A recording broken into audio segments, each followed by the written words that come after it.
경에 아브라함이 이때 사셨고, 그리고 아브라함에게 하나님께서 언약을 주시고, 또 아브라함의 자손들이 그 언약을 과연 어떻게 이루어 나가신가 이런 이해를 하게 되고, 그 아브라함의 자손들이 이제 430년간 애굽 이집트에서 살게 되고, 이곳에서 이제 한 민족을 이룰 만한 그런 숫자를 확보하게 되고, 그 숫자로 이제 기원전 1440년 되면 이제 이집트를 나와서, 그리고 광야에 있을 때 이제 하나님께서 그 이스라엘 백성에게, 물론 그 이전에 이스라엘 백성에게 민족적 정성이 없었다는 말은 아닙니다. 그 이전에도 신실한 성도들은, 신실한 아브라함 후손들은 하나님이 아브라함에게 무엇을 약속하셨으며 그것이 어떠한 방법으로 이루어질 것을 알고 있었습니다. 그렇지만 이제 민족 단위로, 하나의 민족 단위로 이제 이집트에서 광야에 나왔을 때 하나님께서는 그 민족을 상대로, 이제 개인이 아니라 그 민족을 상대로 하나님께서 위로부터 정체성을 내려주셨고, 이제 이스라엘 백성은 그 정체성을 가지고 가나안 땅으로 들어가게 됩니다. 혹시 그 트로이 전쟁 아세요? 트로이 전쟁. 호메로스의 서사시 일리아드라는 노래에 나오는 그 트로이 전쟁인데,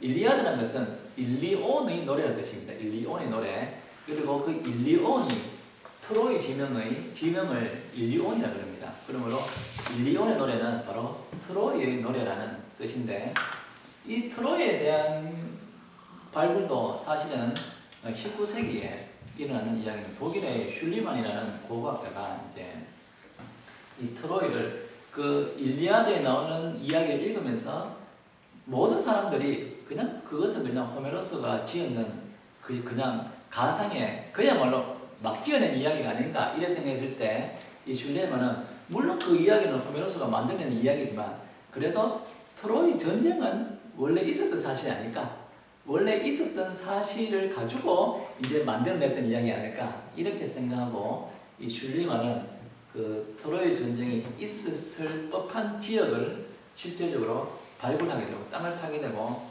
지금 터키에 있는 이 트로이 지역을 발굴했을 때 이 겹겹이 있는 도시, 이 큰 구렁이 있으면 구렁 위에, 구렁을 좀 파니까 도시가 나와요.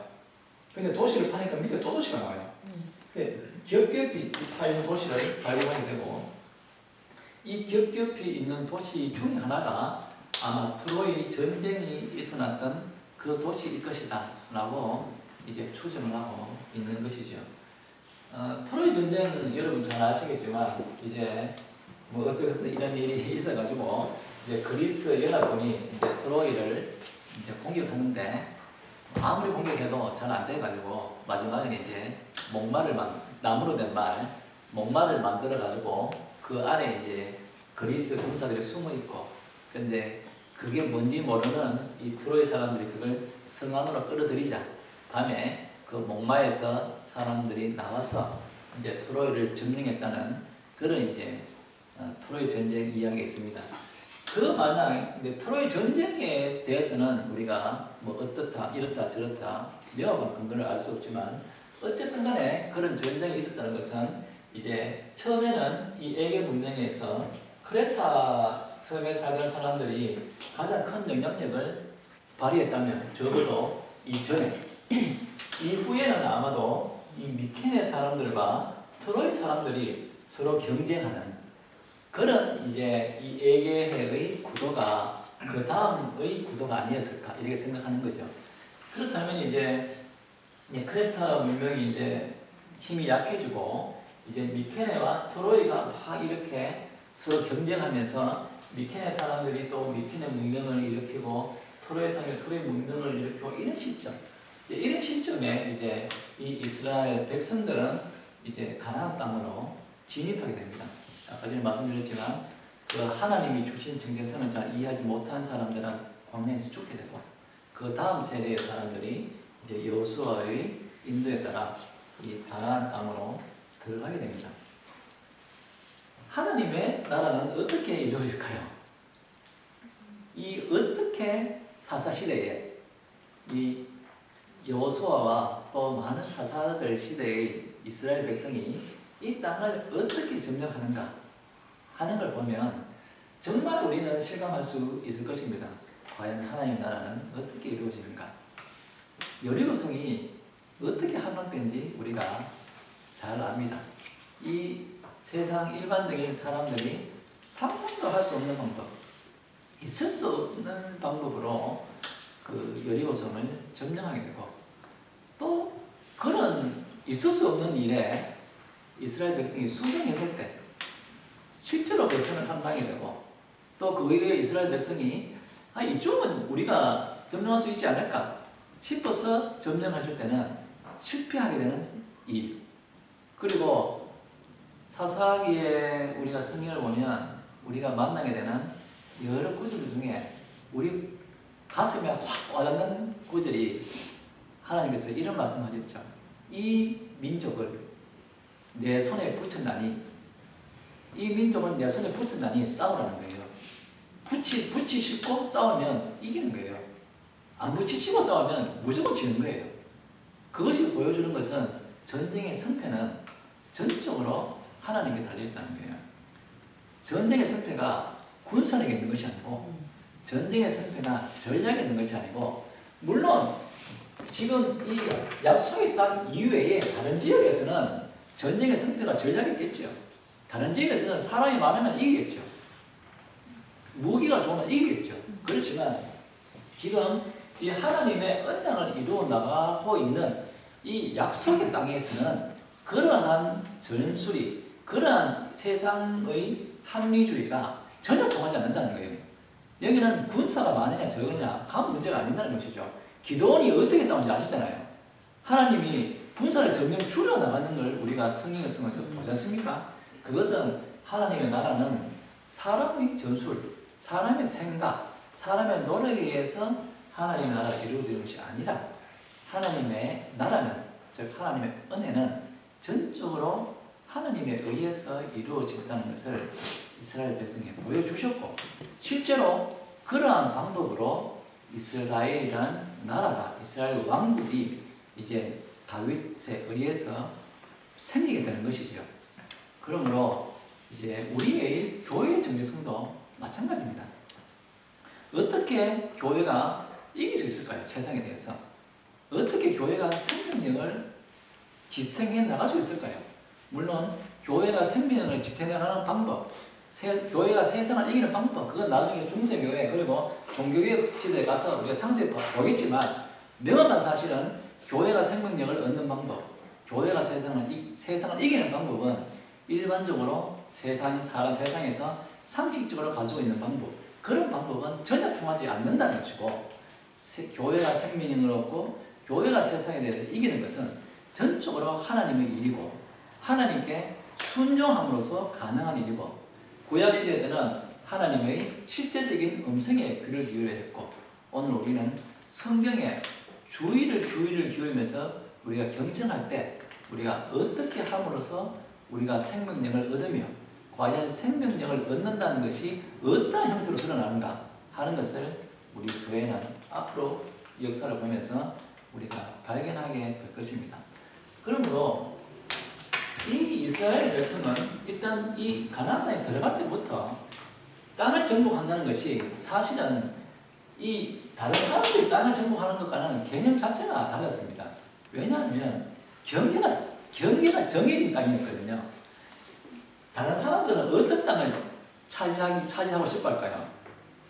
전략적으로 우수한 땅, 또 차지하면 좋은 땅, 아니면 풍요로운 땅, 이런 땅을 찾아서 자기들이 땅을 정복하는 것이 일반 사람의 땅의 정복이라는 개념이었다면, 이스라엘 백성이 땅을 정복하는 것은 그러한 개념이 아니라 하나님이 이미 경계를 지어놓은 땅, 그 이스라엘 백성이 전쟁하는 의미는 많은 땅을 차지하는 게 좋은 것이 아니에요. 그냥 전략으로 좋은 땅을 내가 찾아가서 싸워가 이긴다고 해서 하나님 칭찬하는 게 아니에요. 이 이스라엘 백성이 하나님의 땅을 찾아먹은 하나님이 정해준 땅, 그 땅이 옆에 땅보다 더 좋은 땅이 아니에요. 옆에 땅보다 더 나쁜 땅일 수 있어요. 그렇지만 하나님이 정해준 땅을 차지하는 것이 이스라엘이 하나님의 나라를 이루는 방법이었고 그 정해진 땅조차도 이스라엘 백성이 스스로 전략을 짜서 이스라엘 백성이 나름대로 그걸 하는 것이 아니라 하나님이 인도하시는 대로 순종을 할 때 그 나라를 차지하게 되는 것이죠. 그 사사기를 보면 가장 굉장히 많이 나오는 그 말이 이스라엘 민족이 범죄를 했으므로 또 이웃 나라에게 능욕을 당하고 그러다 보면 또 사사가 나타나고 이렇게 되는데 범죄가 뭘까요? 그때 말하는 범죄가 도대체 이스라엘 백성의 어떤 행위를 범죄라 일컬을까요? 물론 뭐 다양하게 설명할 수 있겠죠. 뭐 우상 숭배했는 거, 또 뭐 이방 사람과 결혼했는 거, 뭐 또 부도덕한 여러 가지 표현이 가능하겠죠. 그렇지만 저라면 이렇게 표현하겠습니다. 한마디로 말하면 이스라엘 백성이 평범한 다른 사람처럼 사는 것, 구별된 삶이 아니라 그냥 다른 나라 사람처럼 사는 것, 다른 사람이 그냥 착실하게 살듯이 그렇게 사는 것, 그것이 바로 하나님 보시기에는 범죄 행위였고, 그래서 구별을 하나님께서는 원하셨고, 그 구별을 보여주기 위해서 이 땅을 어떻게 정복해야 하는가를 보여주신 것입니다. 그러므로 전적으로 하나님의 은혜에 의해서 사람의 어떤 아무리 적은 퍼센테이지의 사람의 어떤 능력이 아니라 전적으로 하나님의 은혜에 의해서 이 땅은 정복하게 되고, 정복하면서 사람들은 깨닫게 되는 것이죠. 아, 하나님의 나라는 이렇게 이루어지는구나. 하나님의 나라는 이런 것이구나. 그래서 결국 이제 기원전 1000년 전이 되면 이제 다윗 왕에 의해서 이제 그토록 아브라함에게 약속하셨던 땅에 대한 약속이 1000년의 시간이 지나서 이제 다윗 왕국이 이제 서게 됩니다. 다윗은 정확하게는 기원전 1010년에 다윗 왕국으로 등극을 했으니 실제로 기원전 1000년은 이제 다윗 왕이 이제 이스라엘을 다스리던 그런 시대가 되게 됩니다. 이제부터는 이제 왕국의 시대입니다. 이스라엘 왕국의 시대. 이스라엘 왕국의 시대가 앞으로 어떻게 흘러가는가? 물론 우리가 역사를 이렇게 살펴보다 보면 수많은 주제가 있고 또 뭐 강의를 하거나 책을 쓰는 사람들은 거기서 핵심적인 주제를 굉장히 다양하게 제시할 수 있습니다. 그런데 이 기원전 1000년 이전의 역사에 대해서 제가 나름대로 이 역사를 일관성 있게 보려면 하나님의 나라를 어떻게 이루어지는가라는 것을 염두에 두고 보면 좀 더 일관성 있게 볼 수 있지 않을까 싶어서 이런 제목을 붙여봤는데, 이제 기원전 1000년부터 왕국의 시대는 이런 관점으로 한번 역사를 보면 어떨까요?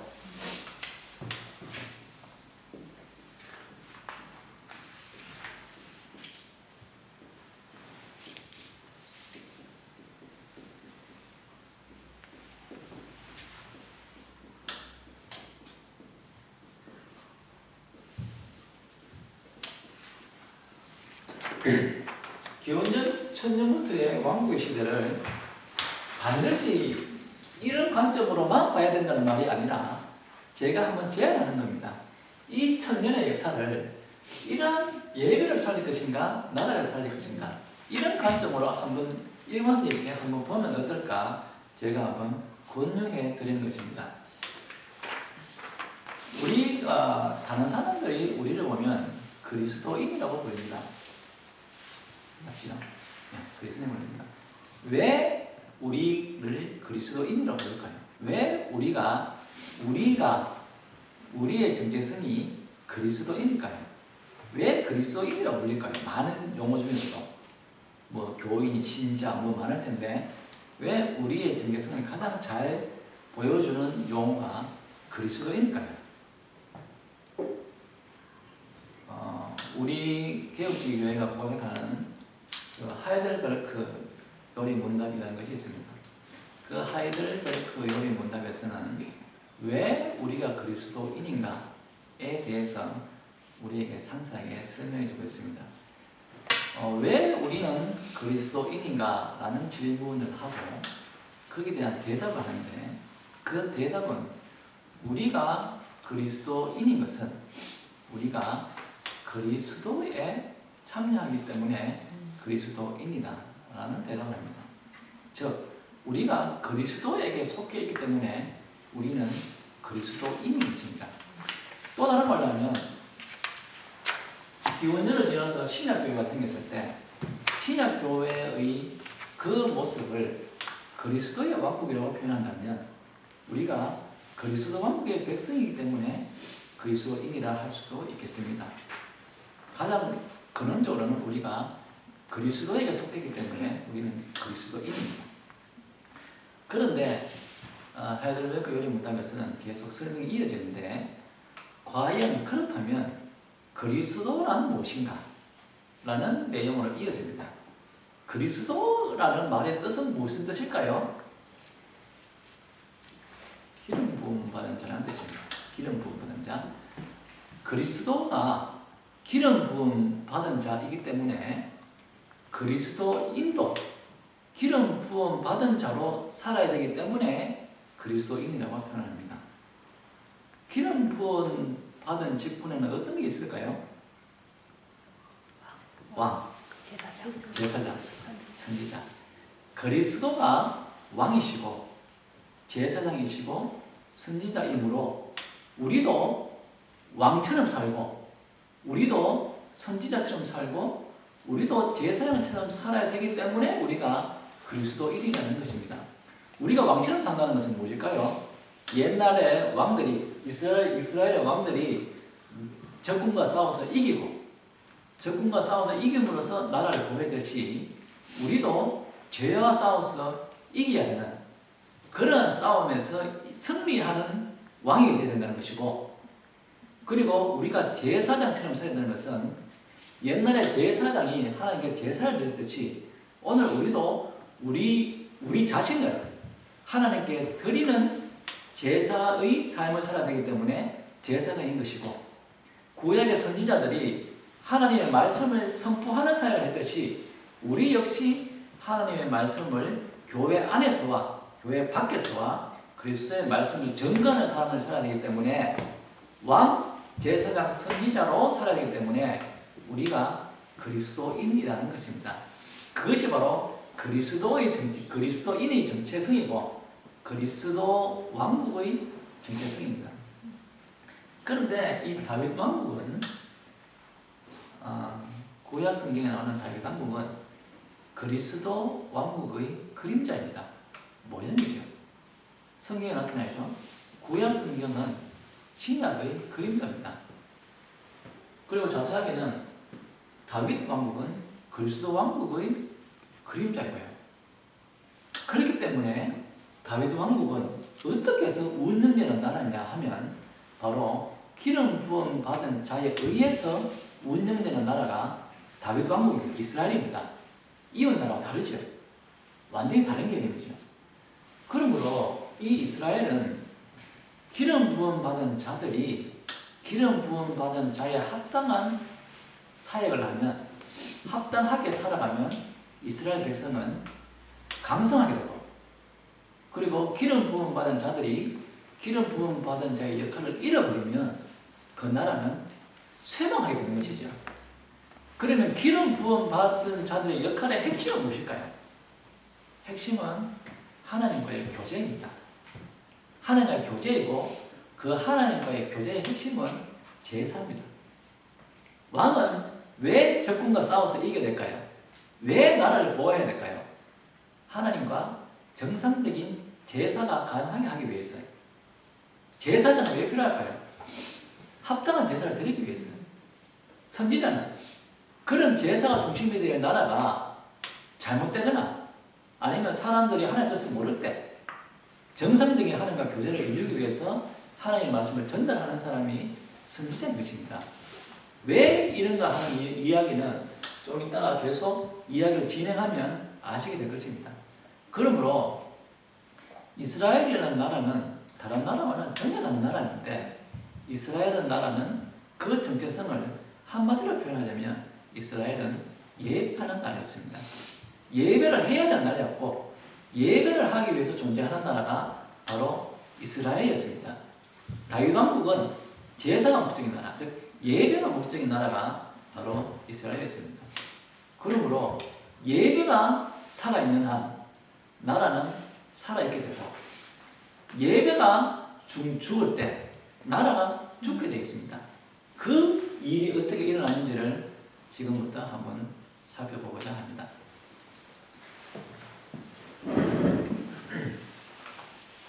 이스라엘이 이제 다윗 왕국이 이제 굉장히 강성해집니다. 다윗 왕국이 강성했다는 것은 단지 다윗 왕 때 아브라함에게 맺어준 그 약속, 땅에 대한 약속, 단지 그 땅을 차지할 뿐만 아니라 다윗 왕과 솔로몬 왕 때 그 왕국이 굉장히 흥했습니다. 그러므로 아브라함에게 주어진 그 약속이 얼마나 풍성하게 이루어졌는가. 그냥 단지 땅만 억지로 찾아가는 게 아니라 그 약속이 얼마나 풍성하게 이루어졌는가를 성경을 통해서 우리가 잘 알 수 있습니다. 자, 그런데 아까 전에 이야기했듯이 오늘 이야기는 교회 역사와 더불어 교회 밖의 역사를 함께 제가 설명했다고 말씀드렸는데 이어진 역사에도 교회 밖의 역사와 함께 제가 설명드리도록 하겠습니다. 이제 다윗 왕국 이야기를 하다가 다윗 왕국이 이제 남과 북으로 이제 나누어지게 됩니다. 이제 남쪽 유다라는 나라와 이제 북쪽 이스라엘이라는 나라로 나누어지게 됩니다. 이렇게 이스라엘 왕국이 발전하면서 또 발전하는 중에 이제 이스라엘 왕국이 남북으로 나누어지게 되는데 그때 그런 시점에 이 이스라엘의 동쪽에서 하나의 거대한 나라가 생겨납니다. 물론 갑자기 생겨나는 것이 아니고 훨씬 이전부터 있었는데 이제 다윗 왕국이 발전하고 하는 시점에 그 영향력이 점점 커져서 굉장히 거대한 나라를 이루는 나라가 있는데 그 나라 이름이 무엇일까요?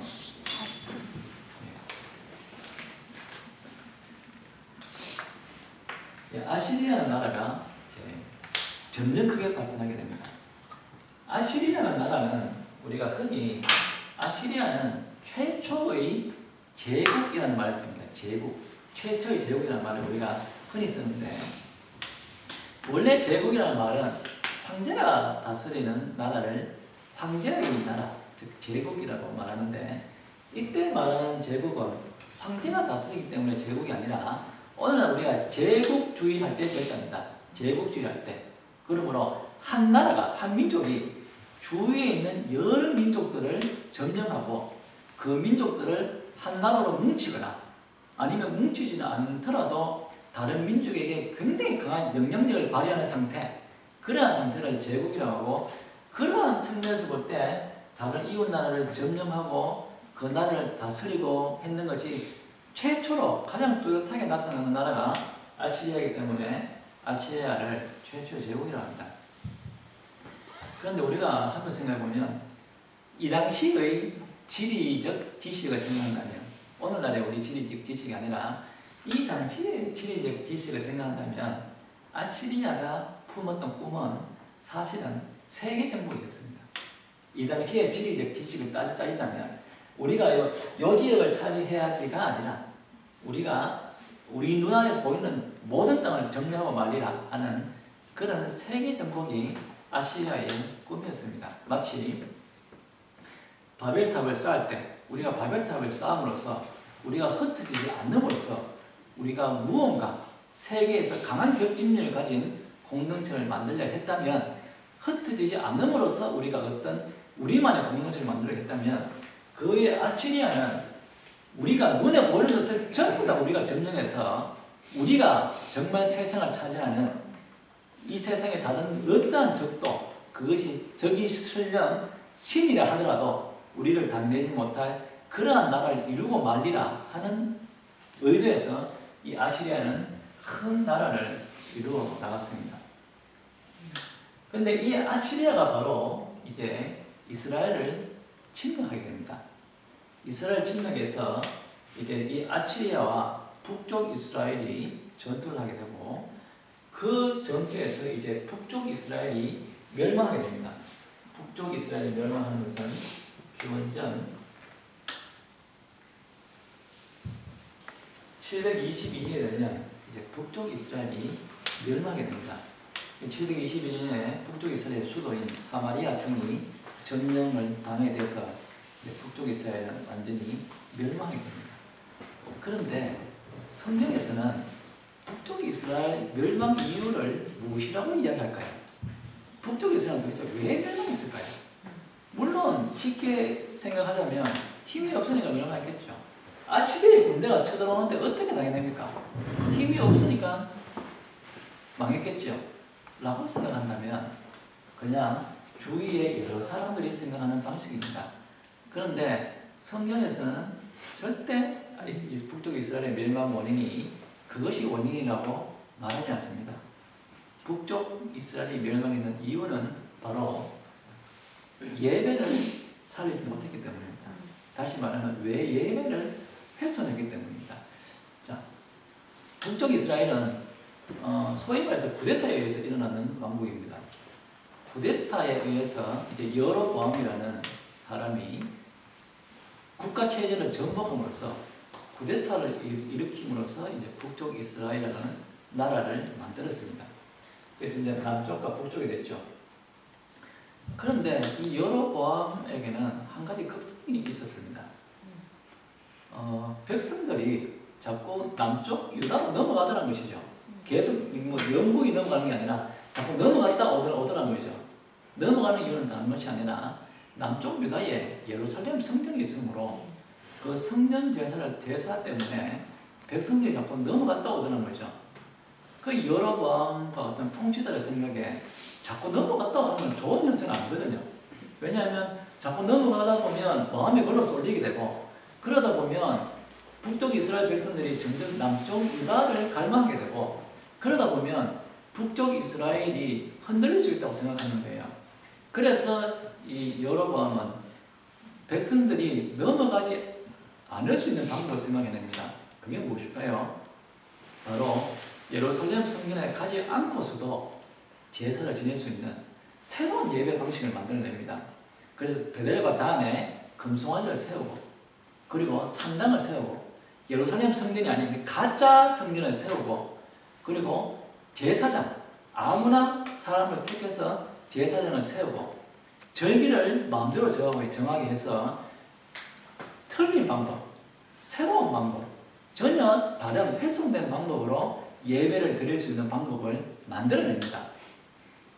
북쪽 이스라엘 왕들 중에서는 유능한 왕들이 많았습니다. 전투를 잘하는 왕도 많았고요. 그렇지만 성경은 계속 반복적으로 말하는 게 있습니다. 북쪽 이스라엘이 왕들이 범했던 한 가지 범죄를 성경은 똑같은 표현을 계속 반복해서 표현합니다. 그 표현이 뭐냐면 바로 여로보암의 죄에서 떠나지 않았더라는 거예요. 북쪽 이스라엘 왕들이 유능한 왕이 많았어요. 많았지만 그럼에도 불구하고 그 왕들이 반복해서 계속 저지르는 범죄는 그리고 성경에서도 똑같은 구절을 계속 반복하는 것은 훌륭한 왕이었음에도 불구하고 바로 여로보암의 죄에서 떠나지 않았다는 거예요. 그 여로보암의 죄가 뭐냐 하면 바로 예배를 훼손하는 행위. 예배를 훼손했기 때문에 이스라엘은 멸망하게 된 겁니다.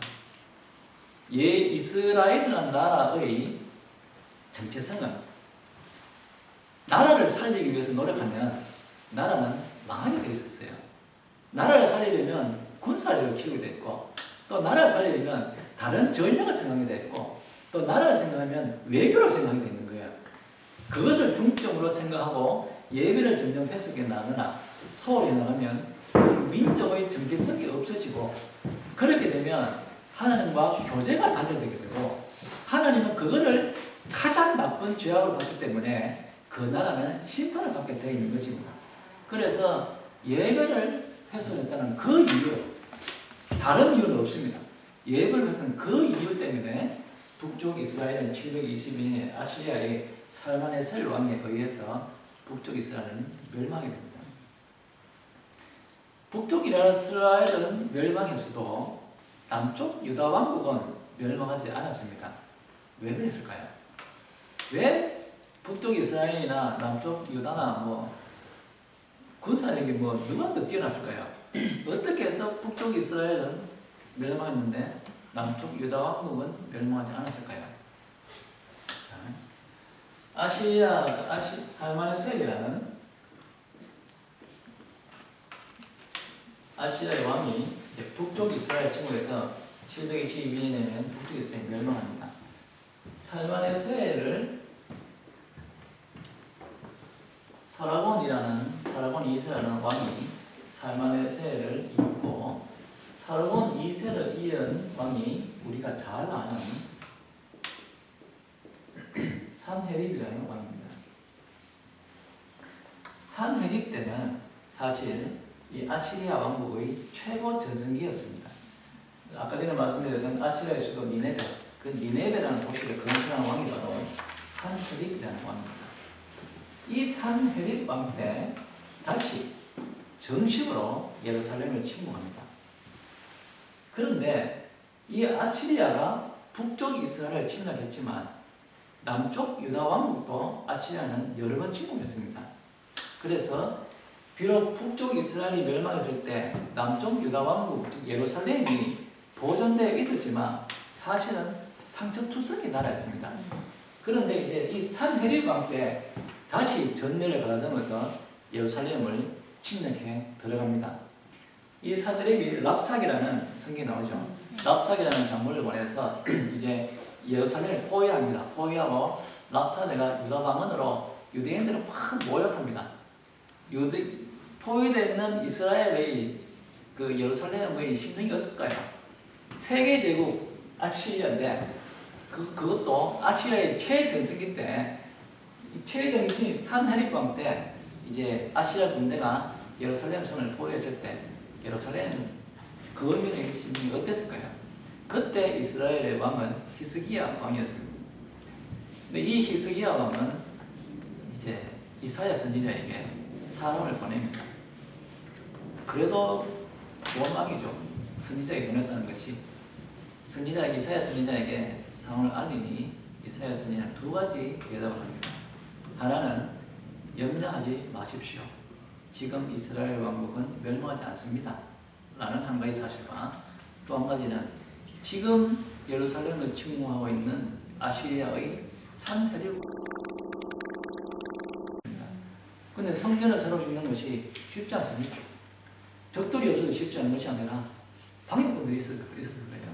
왜냐하면 하나님의 성전이 새로 짓는 것이거든요. 성전이 새로 된다는 말은 예배를 회복한다는 말이거든요. 예배를 회복하는 것을 사탄이나 적들은 얼마나 싫어하겠어요. 그러니까 그 성전 건축을 방해하는 세력들이 생겨나게 됩니다. 그렇지만 그런 방해에도 불구하고 성전은 세워져야 된다는 하나님의 끊임없는 메시지가 전해지는 것이죠. 학계 선지자에 의해서 그러니 끊임없이 성전이 반드시 회복되어야 된다는 메시지가 전해지는 것이죠. 그래서 515년이 되면 바로 다리우스 왕 때 그 성전이 다시 서게 되는 것입니다. 왜냐하면 성전이 없으면 안 되거든요. 나라 없어도 돼요. 나라는 없어도 민족이 존재하잖아요. 민족이 존재하면 돼요. 그렇지만 성전이 없으면 안 되거든요. 왜냐하면 성전은 하나님과 그의 백성이 교제를 하는 것이고 그 교제가 단절되면 안 되거든요. 그래서 하나님께서는 특별히 간섭하셔가지고 나라가 멸망했지만 그리고 성전이 멸망했지만 그리고 나라는 회복이 안 됐지만 여전히 뿔뿔이 흩어져 살고 나라의 주권을 가진 나라는 없지만 그럼에도 불구하고 성전만큼은 회복을 시켰던 거예요. 왜냐하면 이스라엘 민족의 정체성의 한 부분에는 예배가 있기 때문에 그런 거죠. 놀라운 하나님의 성령에 의해서 이런 일이 일어나는 것입니다. 이렇게 해서 이후의 이스라엘 백성은 비록 나라도 없었지만 나라가 없었음에도 불구하고 하나님께 예배할 수 있는 은혜가 주어졌고 그러므로 나라가 없는데도 불구하고 이스라엘은 끊임없이 하나님과 예배함으로써 하나님과 교제를 해야 되고 교제를 하는 가운데 이제 하나님이 준비하신 그리스도의 왕국을 기다려야 됐던 것이죠. 그렇지만 이스라엘 백성은 그 예배를 잘 보존했을까요? 그렇지는 않습니다. 그렇지는 않지만 하나님께서는 이 성전을 적극적으로 회복함으로써 이 이스라엘 백성이 나라는 없음에도 불구하고 계속 예배할 수 있는 그 민족의 정체성을 끊임없이 이어나갈 수 있도록 하신 것이죠. 제가 최초에 말씀드렸던 그 페르시아 전쟁 기억나죠? 페르시아 전쟁. 그 페르시아 전쟁을 일으키는 왕이 바로 이 다리우스 왕입니다. 이 페르시아 왕국이 굉장히 크고 굉장히 강성했는데 이 페르시아 왕국의 서쪽 변방에서 자꾸 분란이 일어납니다. 여기서 자꾸 분란이 일어나는데 이 분란의 원인은 자꾸 이 그리스의 도시국가들이 제공을 해요.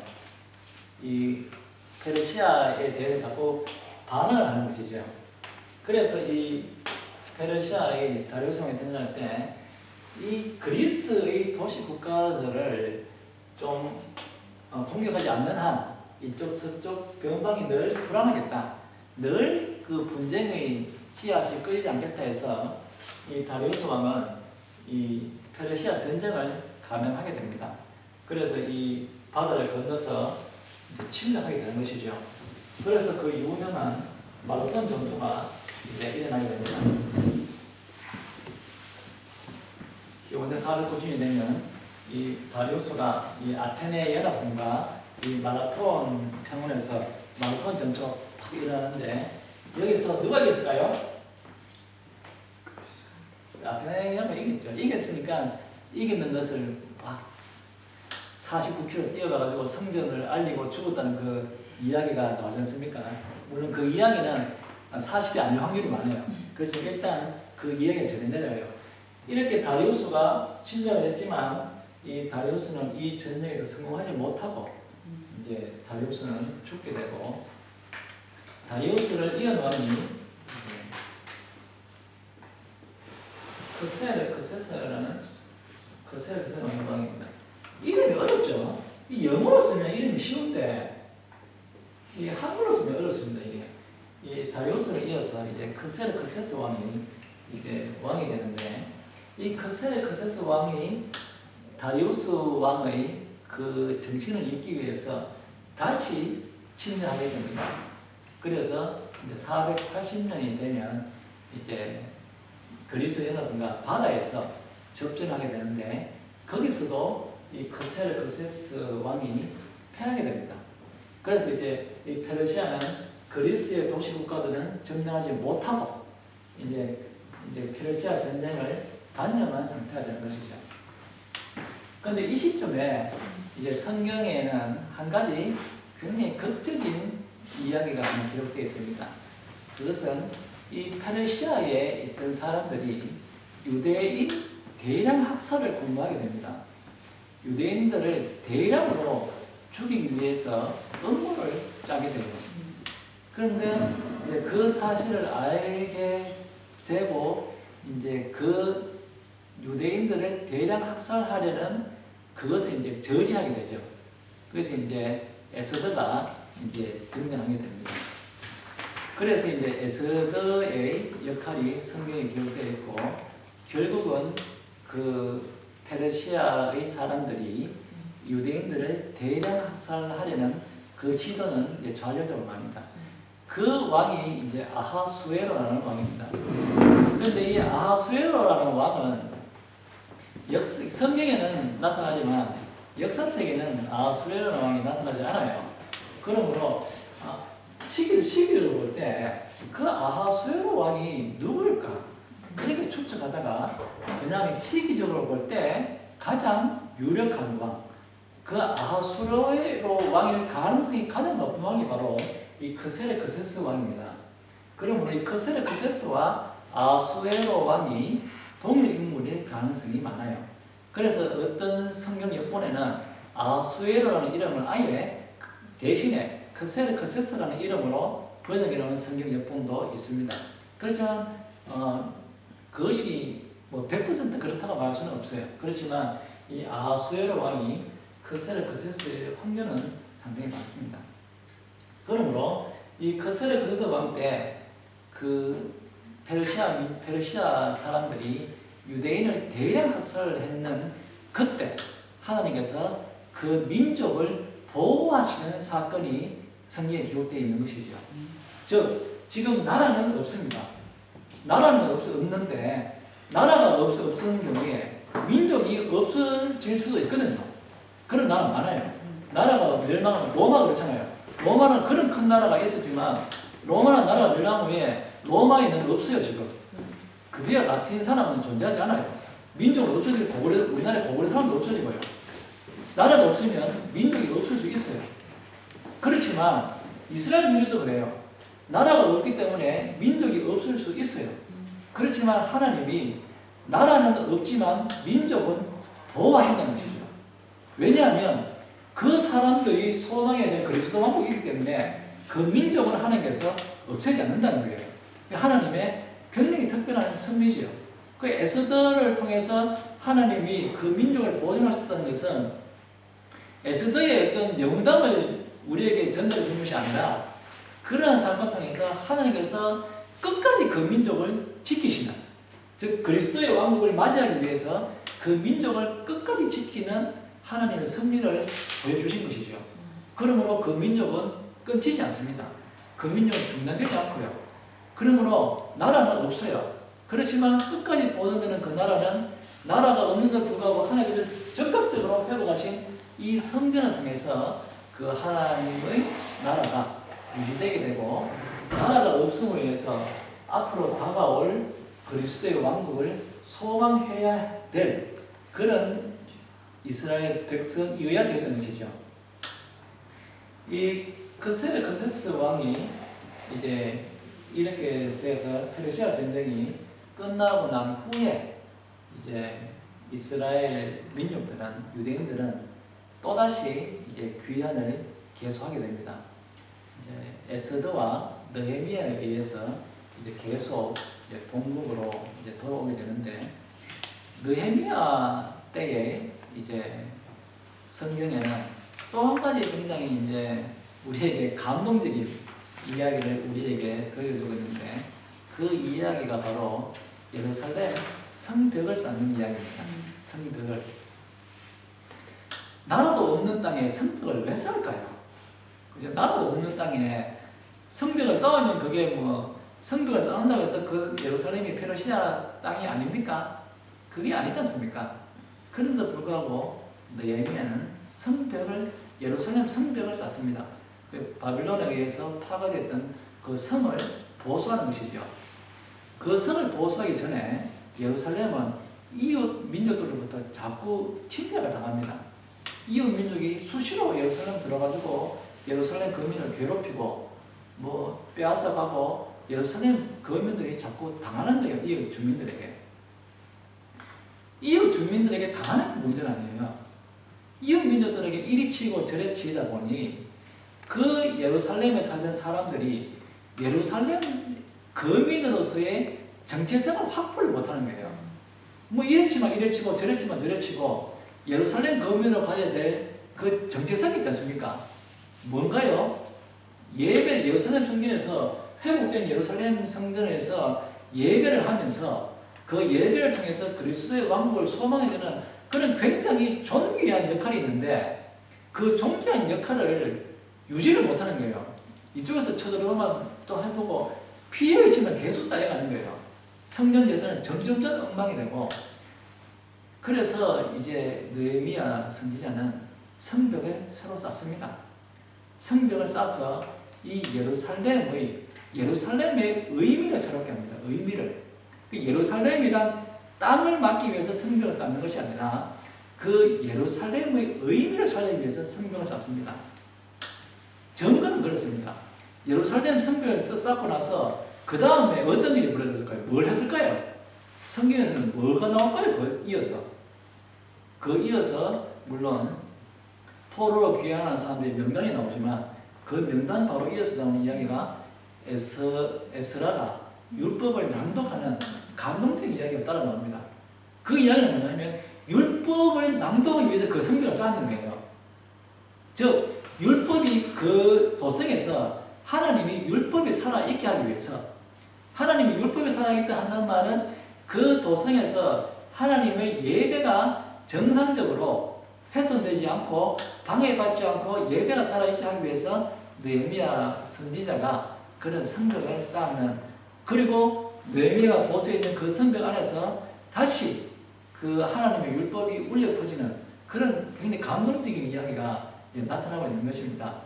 그와 같이 이제 예루살렘 거민들은, 이스라엘은 이제 예배를 계속 보존함으로써 그 나라를 지켜나가야 되는 것이죠. 그 다음에 이제 말라기 선지자가 나타나고, 그 다음부터는 소위 우리가 말하는 신구약 중간사의 시대로 들어가게 됩니다. 당연한 말이지만 신구약 중간사는 성경에서는 기록이 되어 있지 않습니다. 그러므로 이제 다른 이제 역사적 상황을 우리가 종합해서 그 신구약 중간, 이제 예수님 올 때까지 이 신구약 중간에는 어떤 일이 있었던가를 우리가 살펴보는 수밖에 없습니다. 신구약 중간사는 사실 우리에게 매우 중요한 메시지를 주는 시기입니다. 이렇게 한번 생각해 볼 수 있습니다. 예수님이 오셨을 때, 그 신약 시대가 시작됐을 때, 예수님이 오셨을 때 아까 전에 말씀드렸지만 이 땅은 어떤 나라가 지배를 하고 있었을까요? 예수님이 오셨을 때 이 큰 땅은 로마라는 나라가 이제 차지하고 있었습니다. 그런데 상당히 특이합니다. 이스라엘로서는, 유대인으로서는 특이합니다. 왜냐하면 분명히 로마가 다스리고 있는 땅인데 실제로 유대 땅에는 유대인들의 왕이 있었지 않습니까? 특이한 사실입니다. 로마가 다스리는 땅이었는데도 불구하고 유대인의 왕이 존재하는 이런 일이 이때 일어났습니다. 그리고 분명히 유대인들인데 불구하고 유대 땅 밖에 전 세계의 유대인들이 존재했고, 물론 그 전 세계 유대인이 존재했는 것은 아까 전에 있었던 바벨론 포로로 잡혀갔던 사람들이 근원이 되어 그들이 돌아가지 않은 사람들이 전 세계에 존재해 있는 그런 유대 밖의 유대인들이 굉장히 많아졌는데, 예수님 당시에 그 유대인들은 특히 예수님의 복음이 전달되던 이 로마 땅의 유대인들은 문화적으로 통일이 되어 있었습니다. 언어적으로 통일이 되어 있었던 것이죠. 어떤 언어일까요? 헬라 문화와 헬라어라는 것으로 유대 밖에 있던 유대인들이 문화적으로 통일되어 있었습니다. 이게 사실은 단순한 이유가 이런 것 같지만 참 신기한 일입니다. 분명히 로마가 다스리던 땅이었는데 그 땅에 유대인이 왕이 있었고, 또 유대인들이 세계의 산지에 있었는데, 특히 로마 안에 유대인들이 산지에 있었는데 그 유대인들이 헬라 문화로 통합되어 있었다는 것이죠. 그러므로 예수님이 오셨을 때 예수님의 죽음을 도모한 사람이 누구였습니까? 유대인들이었습니다. 유대인들이 예수님을 죽이기로 작정을 합니다. 왜냐하면 유대인들은 상당히 자치권이 있었거든요. 사내들인이 있었고, 그래서 유대인들이 예수님을 죽이기로 공모하는데 최종적으로 그 죽음을 승인한 것은 누군가요? 로마예요, 로마. 그래서 우리는 본디오 사도신경에서 본디오 빌라도에게 고난을 받아서라는 고백을 하는 거예요. 유대인의 고난을 받아서가 아니라 본디오 빌라도의 고난을 받아서라는 고백을 함으로써 예수님을 비록 유대인이 죽였지만 그 유대인의 죽음에는 로마인도 관여했고, 로마라는 세계가 세계적으로 관여했다는 것은 예수님의 죽음에는 온 세상이 관여했다는 거예요. 우리도 관여했다는 거예요. 그런 고백을 사도신경이 하게 됐고, 사정이 그러다 보니 헬라 문화로 통합되어 있다 보니 예수님의 복음이 전파해 나갈 때 이 헬라 문화로 통합되어 있는 회당을 중심으로 급속도로 복음이 확장됐고 그 확장된 복음이 사도행전에 나타나듯이 이 멀리 있는 로마까지 그 회당을 중심으로 급속도로 번져나왔고 이 시간이 지나면 로마 제국에 의해서 이제 극심한 기독교 박해가 일어납니다. 그런데 박해가 일어날 때 이미 그리스도의 복음은 온 세상에 퍼져 있는 상태였습니다. 그러므로 예수님이 오실 때 상황은 분명히 이 큰 제국을 다스린 것은 로마였고 그럼에도 불구하고 유대인의 왕이 있고 사내들이라는 그런 특수한 정체가 있어서 그들이 예수님을 죽일 만한 실질적인 실력을 행사하고 있었고 그렇지만 또 그 예수님에 대한 최종적인 판단은 로마가 하게 됨으로써 유대인이 죽였지만 로마가 죽인 이런 일이 발생했고 또한 유대 밖에 있는 유대인들이 헬라 문화로 통합되어 있음으로 인해서 그리스도의 복음이 통합된 헬라 문화가 있는 그 회당을 중심으로 그리스도의 복음이 거침없이 뻗어나가게 되었고 최초의 세계교회는 언어가 통합되어 있었던 것이죠. 신기한 일이죠. 어떻게 그리스도 복음이 전 세계로 퍼져나갔는데 한 언어로 그 큰 교회가 하나의 교회가 될 수 있을까요? 로마의 그리스도인이나 그리스에 있는 그리스도인이나 지금 소아시는 그리스도인이나 한 언어로 다 소통할 수 있을까요? 헬라어가 통합되어 있기 때문에 그런 거죠. 우리의 상상을 초월하는 것이죠. 이런 일이 이제 1세기에 있었는데 이와 같은 상황이 있게끔 한 것.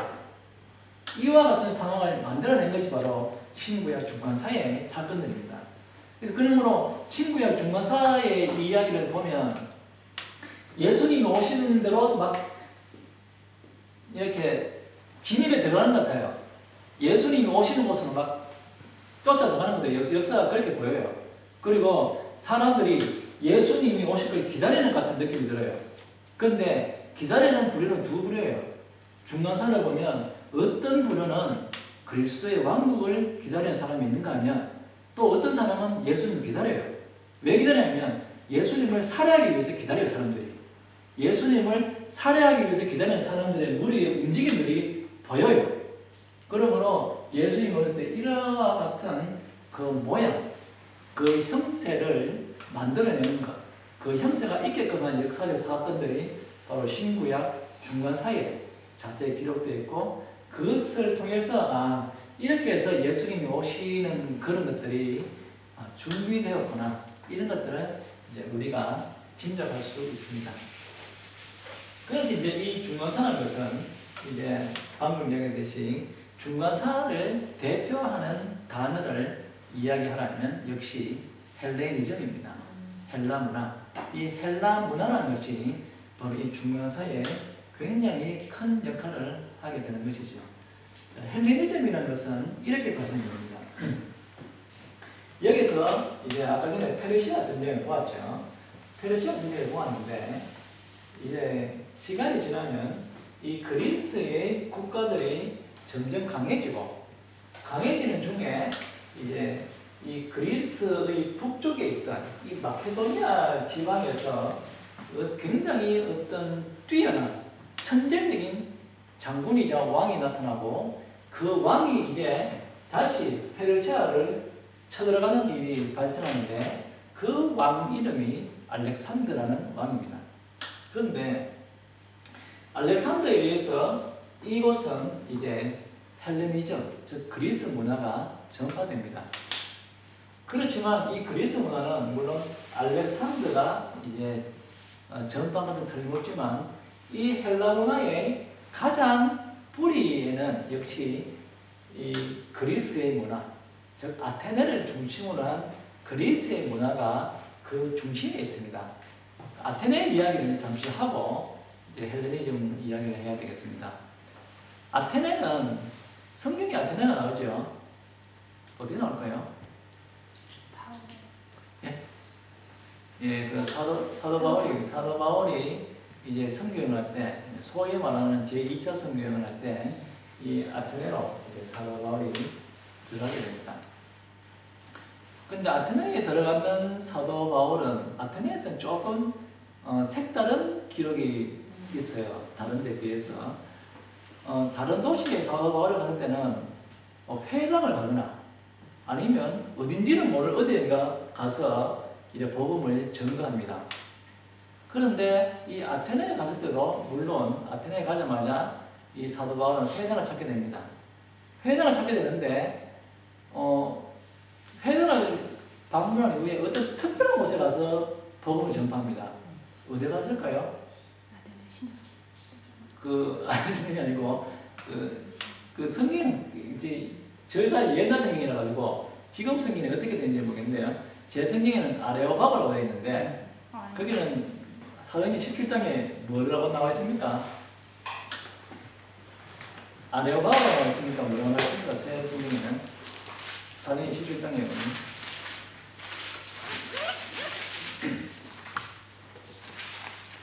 아레오바고. 그냥 아레오바고 있습니까? 예. 아레오바고에 가서 복음을 전파하는 일이 발생합니다. 그리고 아레오바고라는 어떤 특정한 것을 일컬어서 거기 가서 이제 복음을 전하는 것이죠. 아레오바고는 도대체 뭘까요? 오늘은 시간상 아레오바고와 아테네를 설명하고 나머지는 다음 시간으로 이어져야 되겠습니다. 이 아레오바고라는 것은 이제 우리 한글 성경이 아레오바고를 했지만 성경 이외의 사람들은 아레오파고스라고 부릅니다. 이 아레오파고스를 부르는데 이 아레오파고스를 우리가 한번 살펴보는 것은 이제 단지 이 아레오파고스에 대한 구조뿐만 아니라 이 아레오파고스를 통해서 이 아테네라는 나라가 이 도시가 어떤 도시였는지 우리가 대충 알 수 있기 때문에 이 아테네가 어떤 곳인지 우리가 한번 짐작해 보기 위해서 이 아레오파고스가 뭔지 한번 생각해 보는 것도 유익할 것 같습니다. 아테네에 가면 사도 바울이 아테네 사도행 10장에 아테네 갔을 때 회당에도 갔지만 저자라는 곳에 갔습니다.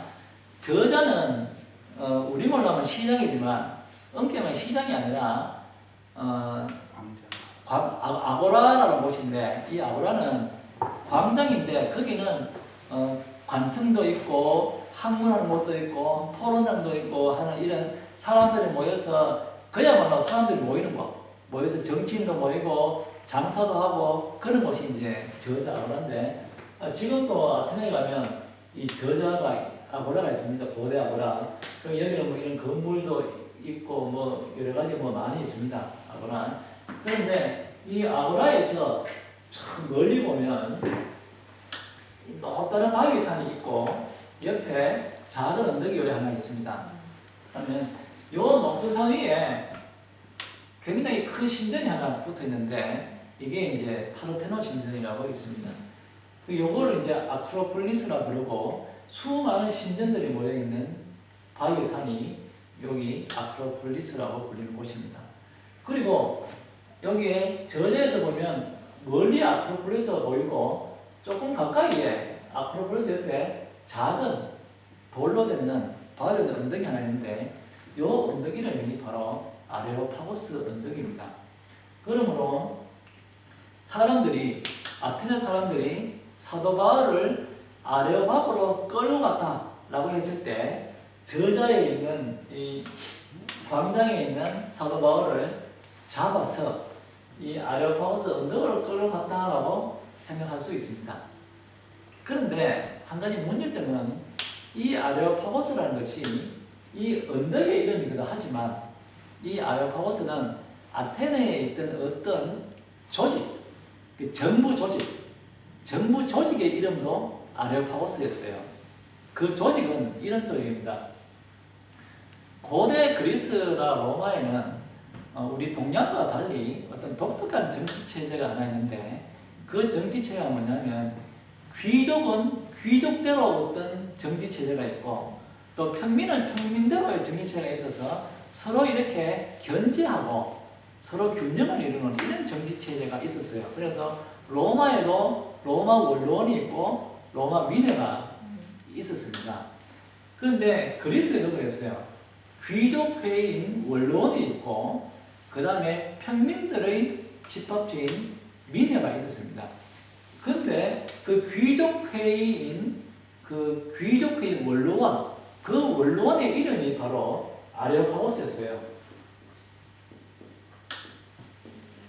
귀족회의 원로원의 이름이 아레오파고스였고, 평민의 회의 미네, 아테네 미네의 이름이 무엇이었을까요? 여러분이 잘 아는 에클레시아. 미네의 이름이 에클레시아였습니다. 미네. 그러므로 이 고대 아테네는 원로원과 미네가 서로 경쟁하고 서로 다투고 어떤 때는 원로원이 힘이 세고 어떤 때는 미네가 힘이 세고 이렇게 발전한 나라가 아테네입니다. 그러니까 우리가 아테네라고 하면 머리에 떠오르는 게 아테네 민주주의 이렇게 하잖아요. 아테네 민주주의라는 말은 원래는 귀족 회의에게 집중되어 있던 권력이 조금 점점 미네로 전해져 나가는 것. 처음에는 아레오파고스에게 큰 권력이 있던 것이 이 권력이 점점 미네로 내려가는 그런 상태를 이제 그리스 아테네의 민주 정치라 그래요. 그러므로 초기에 원래 처음에는 아레오파고스가 나라에 절대적인 영향력을 발휘하는 정치 체제가 아레오파고스 즉 원로원이었고 미네의 힘은 굉장히 약했습니다. 그런데 이제 아테네에서 민주 정치가 일어나는 기원전 5세기가 되면 민주 운동이 갑자기 일어나가지고 이 아레오파고스의 힘이 급격히 떨어지고 미네의 힘이 급격히 강해져요. 그 사건을 일으켜서 아테네의 민주주의 운동이라고 해요. 그래서 원래는 이 아레오파고스가 굉장히 힘이 있었는데 기원전 5세기부터 아테네 민주주의 운동이 일어나면서 이 아레오파고스의 힘이 뚝 떨어지는 것이죠. 그런데 또 시간이 지나면서 그 민주 정치에도 문제가 생기기 때문에 이 아레오파고스가 급격히 떨어졌던 그 기능이 약간 회복이 돼요. 뭐 굳이 선으로 표현하자면 원래는 힘이 굉장히 세었는데 힘이 뚝 떨어졌다가 다시 약간 회복되는 이런 아테네 이 아레오파고스의 권력 형태가 이렇게 돼요. 그러면 원래 아레오파고스가 가지고 있던 권력은 뭐 행정, 재판, 총체에 거친 모든 권력을 이 아레오파고스가 가지게 됐는데 일단 이 권력을 뚝 떨어진 상태에서 약간 회복된 이 뒤에는 상당히 많은 권력은 미네에게 넘어가고 또 미네가 아닌 다른 조직들도 있었기 때문에 그런 미네와 다른 조직으로 권력이 넘어가고 일부 기능만 이 아레오파고스가 간직하게 됩니다. 그런데 바로 일부 간직하게 되는 이 기능이 뭐냐 하면 주로 재판 기능인데 역사에 의견하면 살인재판을 많이 했다는 기록이 나타나 있고 그 다음에 이 아레오파고스는 재판 중에서도 아테네 사람들의 도덕적인 문제, 사회규범적인 문제 이런 것들을 재판하고 걸러내는 것이 이 나중에 권력을 상실한 아레오파고스의 역할이었다고 생각돼요. 그래서 어떤 한글 역본에 보면 이 사도행전 17장에 나오는 아레오바고를 아레오바고 법정이라고 번역해 놓은 성경이 있는데 그것은 바로 원론의 기능을 상실한 채 약간 회복한 이 아레오파고스가 가지고 있던 그 정체를 일으켜서 이제 아레오파고스 이제 법정, 아레오파고 법정이라고 표현하게 된 것이죠. 그러므로 이렇게 보면 사도 바울이 아테네 갔을 때 그 아레오파고스는 원로원의 성격은 아예 없고 이제 대부분의 이 아레오파고스의 권한은 미네로 넘어가고 이제 약간의 재판 기능이 남아있는데 아테네의 도덕적인 문제, 사회 규범적인 문제를 관장하는 재판 기능으로 남아있는 이 아레오파고스라는 조직이 사도 바울이 아테네에 갔을 때 존재하고 있었던 것이죠. 그러므로 사도 바울이 아레오파고스에 가서 복음을 증거했다는 말은 두 가지로 해석할 수 있습니다. 한 가지는 아테네 사람들이 사도 바울을 아레오파고스 법정으로 끌어갔다고 생각할 수도 있고 또 한 가지는 아레오파고스 언덕으로 끌고 갔다고 할 수도 있고 두 가지 다를 생각을 두 중에 어느 것이 맞는가는 알 수가 없습니다. 왜냐하면 끌고 갔다 했으니까 언덕으로 가면 조금 있으면 죽을 것입니다. 이런 예언을 이사야 선지자가 하게 됩니다. 그리고 실제로 어느 날 갑자기 일어나 보니 이스라엘 예루살렘에 있는 군사가 어떻게 해서가 아니라 하나님의 사자에 의해서 전적으로 하나님의 능력에 의해서 이 아시리아 군대 18만 5천 명이 아침에 일어나 보니 다 죽어 있었던 것이죠.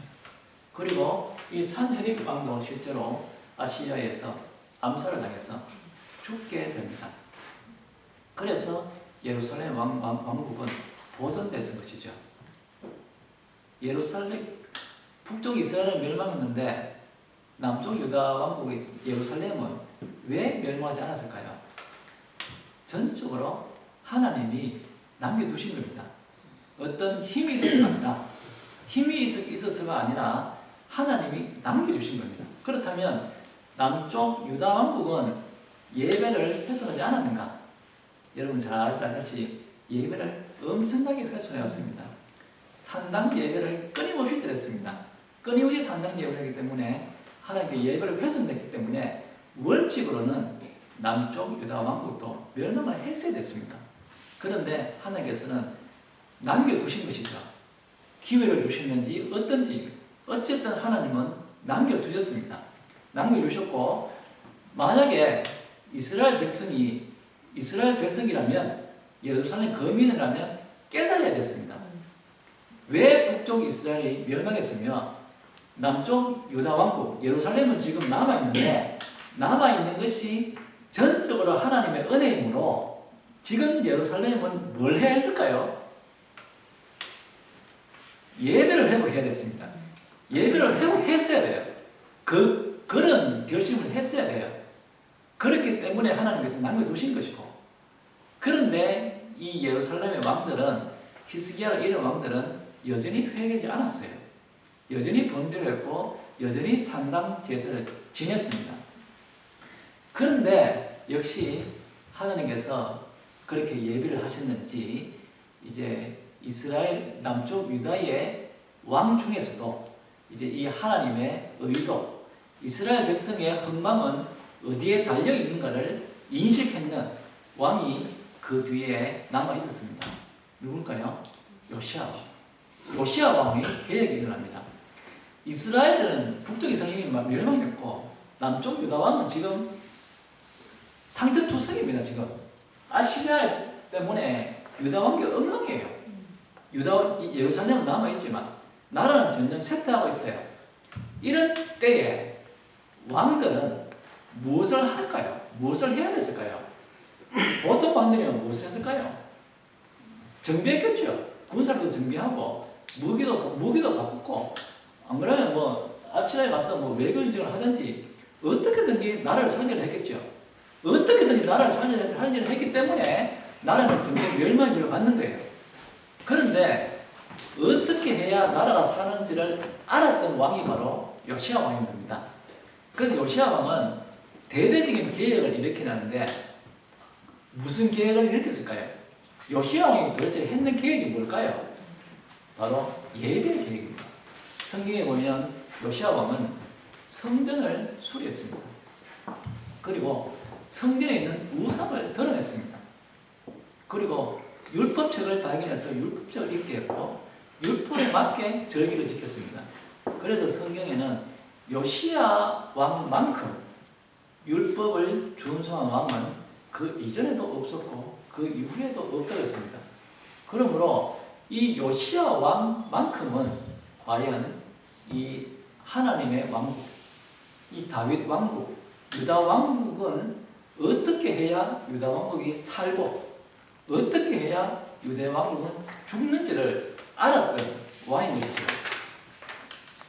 이스라엘은 즉 유다 왕국 혹은 이스라엘은 교회입니다. 그래서 신약 성경에는 광야교회, 이스라엘을 일으켜 광야교회라는 표현을 썼습니다. 오늘날의 우리 교회는 무엇을 어떻게 해야 우리 교회가 생명력을 얻을 수 있을까요? 우리 교회가 도대체 무엇을 해야 될까요?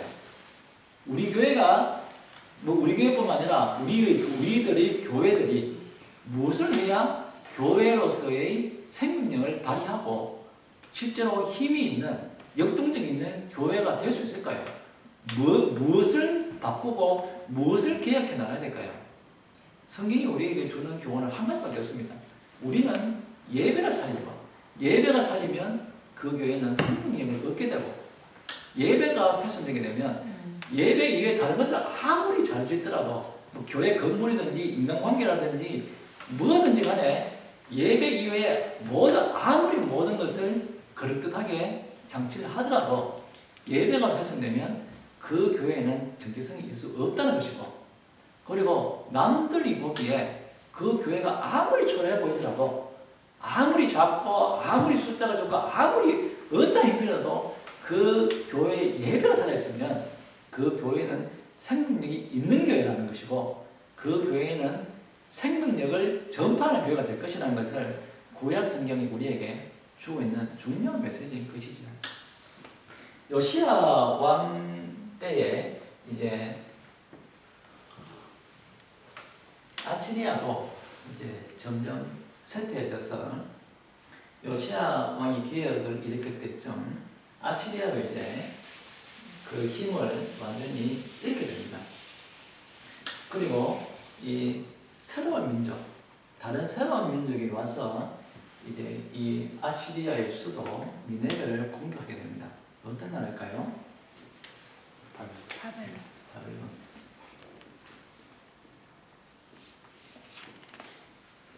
예, 이 바벨론이 이제 이 아시리아의 수도인 니네베를 공격하게 됩니다. 공격하는 것은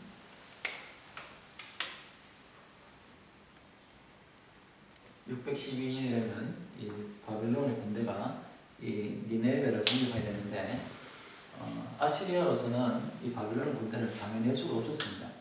없어서 이 니네베에 있던 그 통치자들이 도망을 갑니다. 하란으로 도망을 가서 하란에 이제 제2의 수도를 세우고 항거를 합니다. 그런데 609년이 되면 이 바벨론 군대가 하란에까지 가서 그 통치자들이 완전히 소탕함으로써 609년이 되면 이제 이 오늘로 치면 이 중동에 해당하는 이 거대한 땅을 이제 바벨론이라는 나라가 이제 아시리아를 대신하게 됩니다.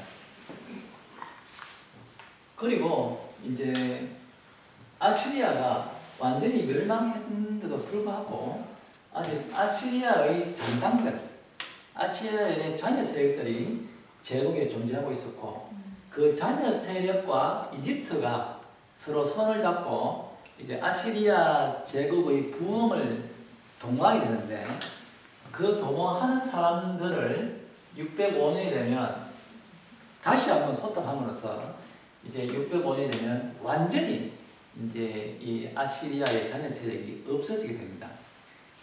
이 605년의 이 전쟁을 갈고미시 전투를 하는데 이 전투를 이끈 왕이 바로 우리가 잘 아는 느부갓네살이라는 왕입니다.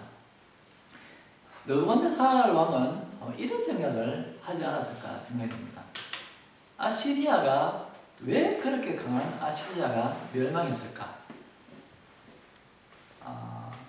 이런 생각을 했을 것 같아요. 나라를 차지하는 것보다 나라를 지키는 게 더 힘들겠다. 이런 생각을 했을 겁니다. 왜냐하면 아시리아가 그렇게 힘있게 나라를 정복했는데도 바알란이 막 동시에 일어나니까 당연히 할 수가 없는 거예요.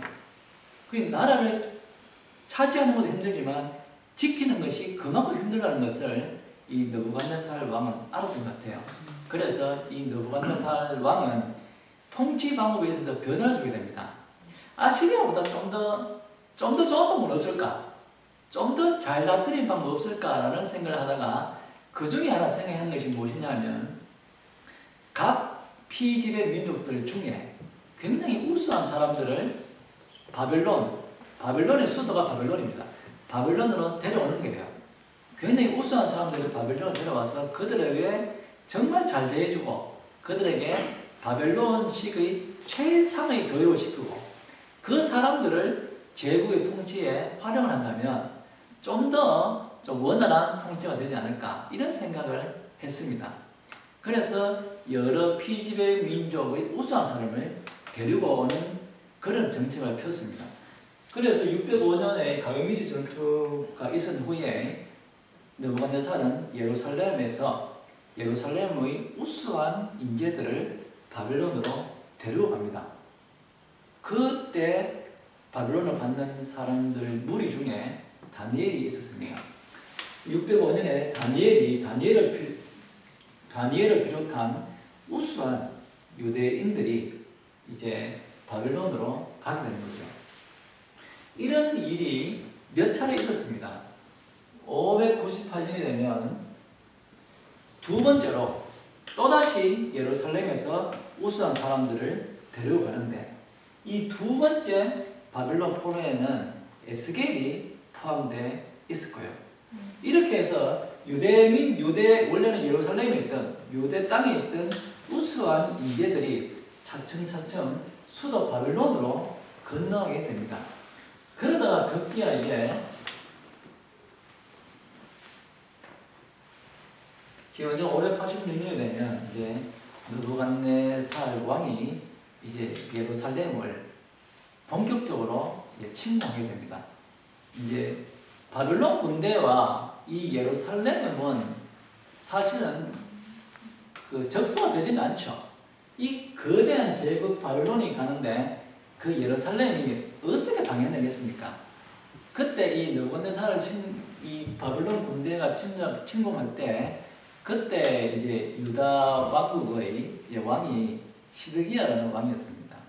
이 시드기야가 이제 예루살렘을 지키는 것이죠. 그런데 이 지키는 것이 사실은 바벨론 군대를 어떻게 당해내겠습니까? 그때 이제 이 시드기야 왕 때 이제 예레미야 선지자가 있었습니다. 예레미야 선지자는 이 시드기야 왕에게 항복을 권유했습니다.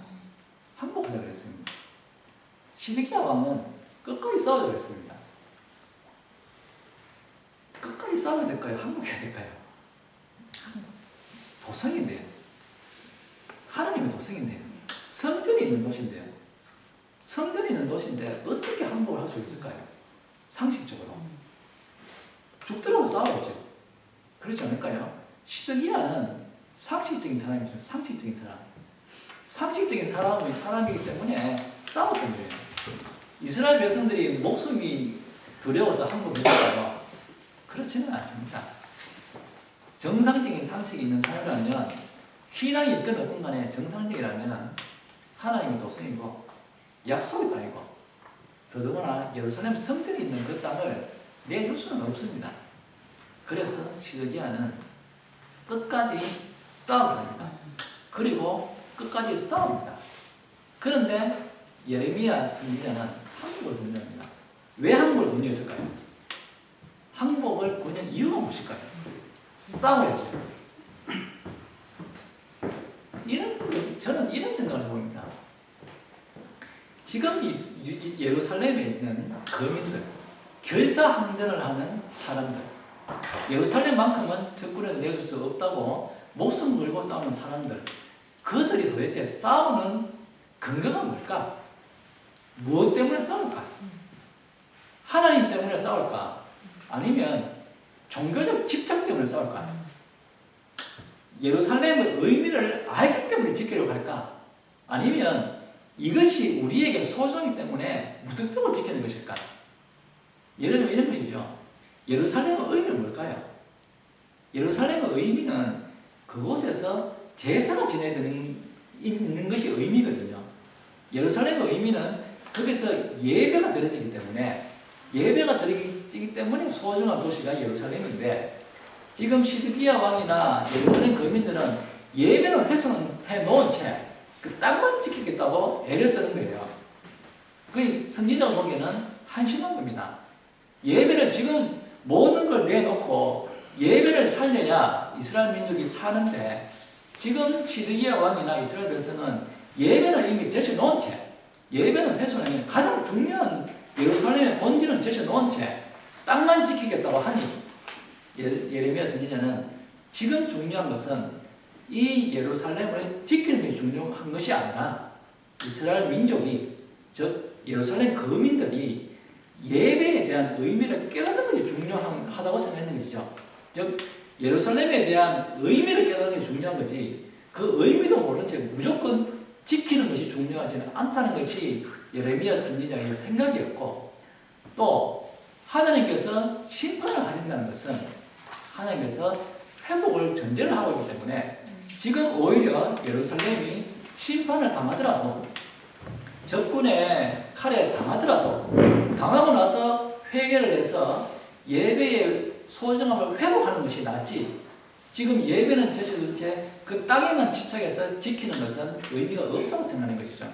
그래서 예레미야 선지자는 항복을 권유했고, 시드기야 왕과 예루살렘 거민은 항전을 결정했습니다. 왜냐하면 땅에 집착이기 때문에, 예배는 모른 채.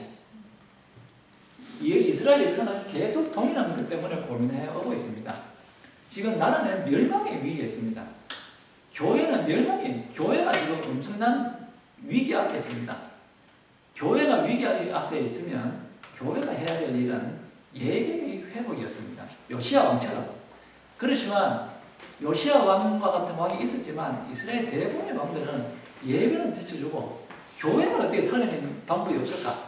나라만 살리는 방법이 없을까? 이걸 생각했던 거죠. 교회는 위기가 있을 수 있습니다. 교회는 다른 사람 보기에 언제 무너질지 모르는 이런 위기가 올 수 있습니다.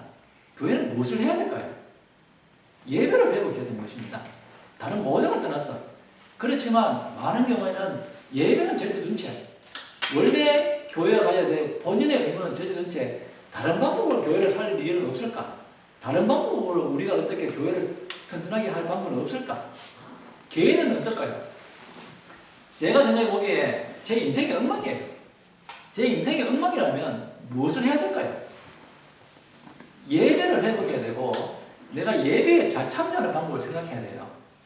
그렇지만 내 인생이 엉망이면 다른 것으로 공부를 더 열심히 한다든지 아니면 좋은 친구를 사귄다든지 다른 방법을 쓴다는 거예요. 원래 내가 가지고 있는 그리스도인이라는 본인의 존재를 잊어버리고 바로 이 남쪽 유다의 이스라엘 거민들과 왕들이 그와 같은 본질을 제어시키고 그냥 이스라엘은 예루살렘의 땅에만 집착하기 때문에 그게 믿음이 아니라 땅이라는 것에 집착을 했기 때문에 이제 예레미야 선지자는 항복을 권유했고, 그럼에도 불구하고 상식적인 생각으로 이 시드기야 왕과 예루살렘 거민은 항쟁을 했고, 그런데 집착이라는 것이 굉장한 힘을 발휘합니다.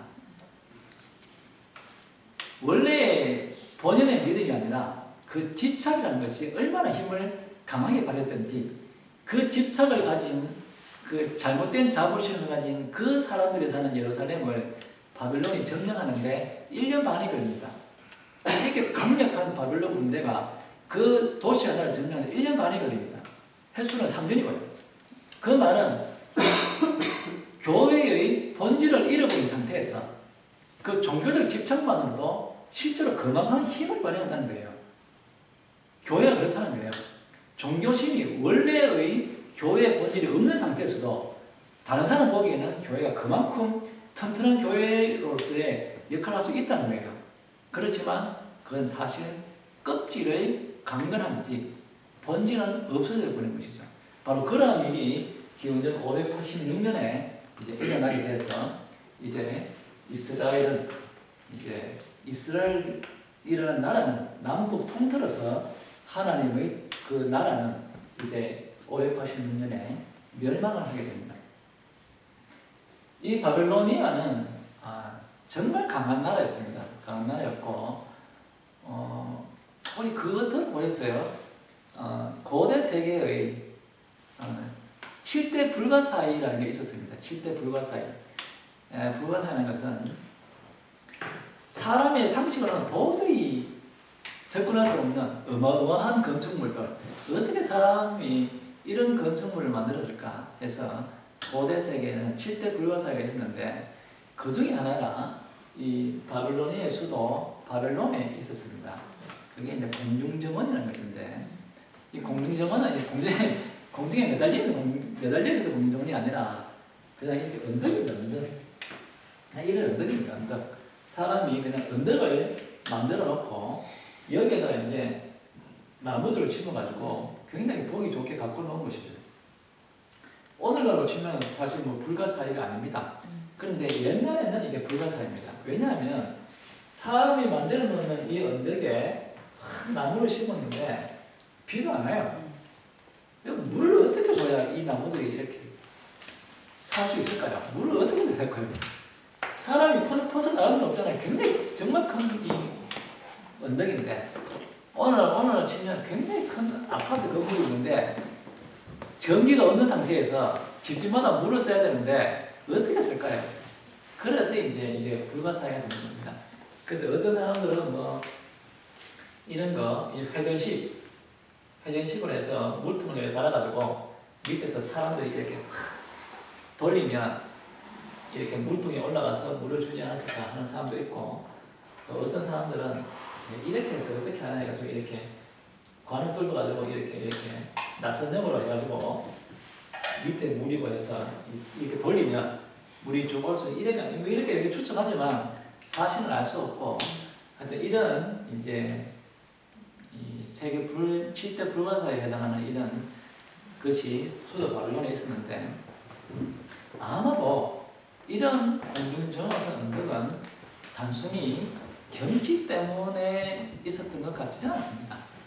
아마도 어떤 표준석, 랜드마크라고 해요. 랜드마크. 어떤 도시의 어떤 표준탑, 기념탑, 즉 다시 말하면 온 세상 사람들의 중심이 바벨론이다 라는 선언이 아니었을까 싶어요.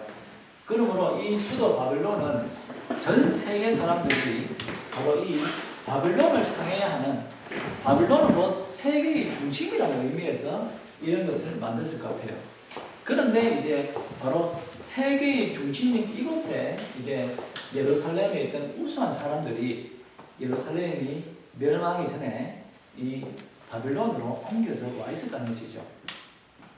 그런데 예루살렘이 멸망한 후에 성경에서는 예루살렘에 대한 이야기보다도 이 바벨론으로 잡혀왔던 사람들의 이야기를 잘 기록하고 있습니다. 그래서 우리 다니엘 이야기도 알고 다니엘과 세 친구의 이야기도 우리가 알고 있습니다. 신기한 일이죠. 예루살렘이 편안할 때, 망하지 않았을 때 예루살렘이 그렇게 하나님을 배반했지 않습니까? 예배를 훼손하고 하나님 뜻대로 하지 않고 그렇게 예루살렘에 있을 때 범죄했는데, 예루살렘이 멸망하고 잡혀왔는데 사람이 나라를 떠나왔는데 이 사람들이 신앙을 버리지 않고 신앙을 지키면서 사는 모습이 성경에 기록되어 나오지 않습니까?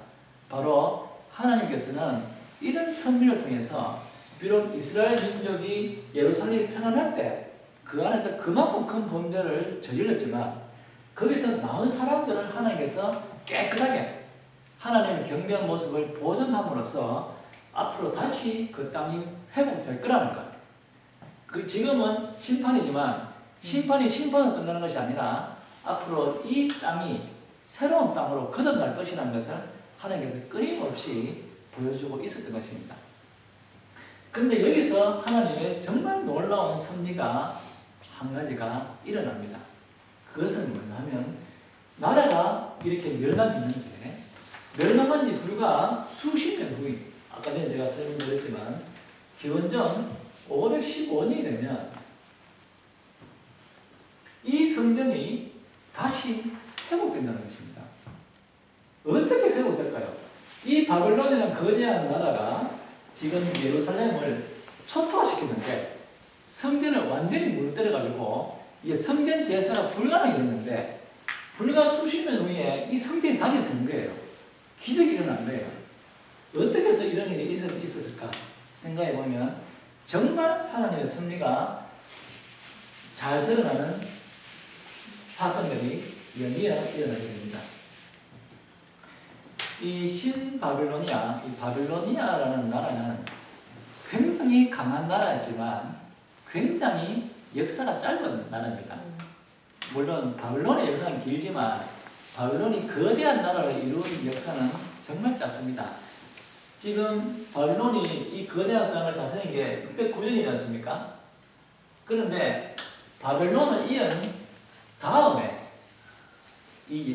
바벨론을 대체한 나라는 어떤 나라일까요? 페르시아. 이 페르시아가 이 바벨론을 무너뜨리고 이 세계 제국이 된 것이 539년입니다. 그러면 실제로 바벨론이라는 나라가 거대한 제국이 100년도 안 되죠. 이렇게 굉장히 짧은 역사를 가지고 있습니다. 우리 근대에 유행했는 기독교 이단 중에 이신론이라는 게 있습니다. 이신론.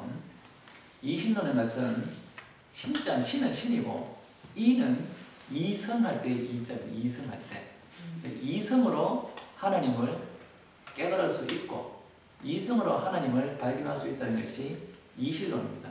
근대에 굉장히 유행있는 이단적인 사조입니다. 그런데 이 이신론이라는 것은 하나님이 천지를 창조하시고 나서 하나님께서는 굉장히 철저한 질서를 만들었다고 생각합니다. 창조를 하고 나서 질서를 만들었어요. 여기까지는 괜찮죠? 그런데 하나님께서는 천지를 창조하시고 굉장히 정교한 질서를 만드셨기 때문에 그 다음부터는 하나님이 관여하시지 않아도 돼요.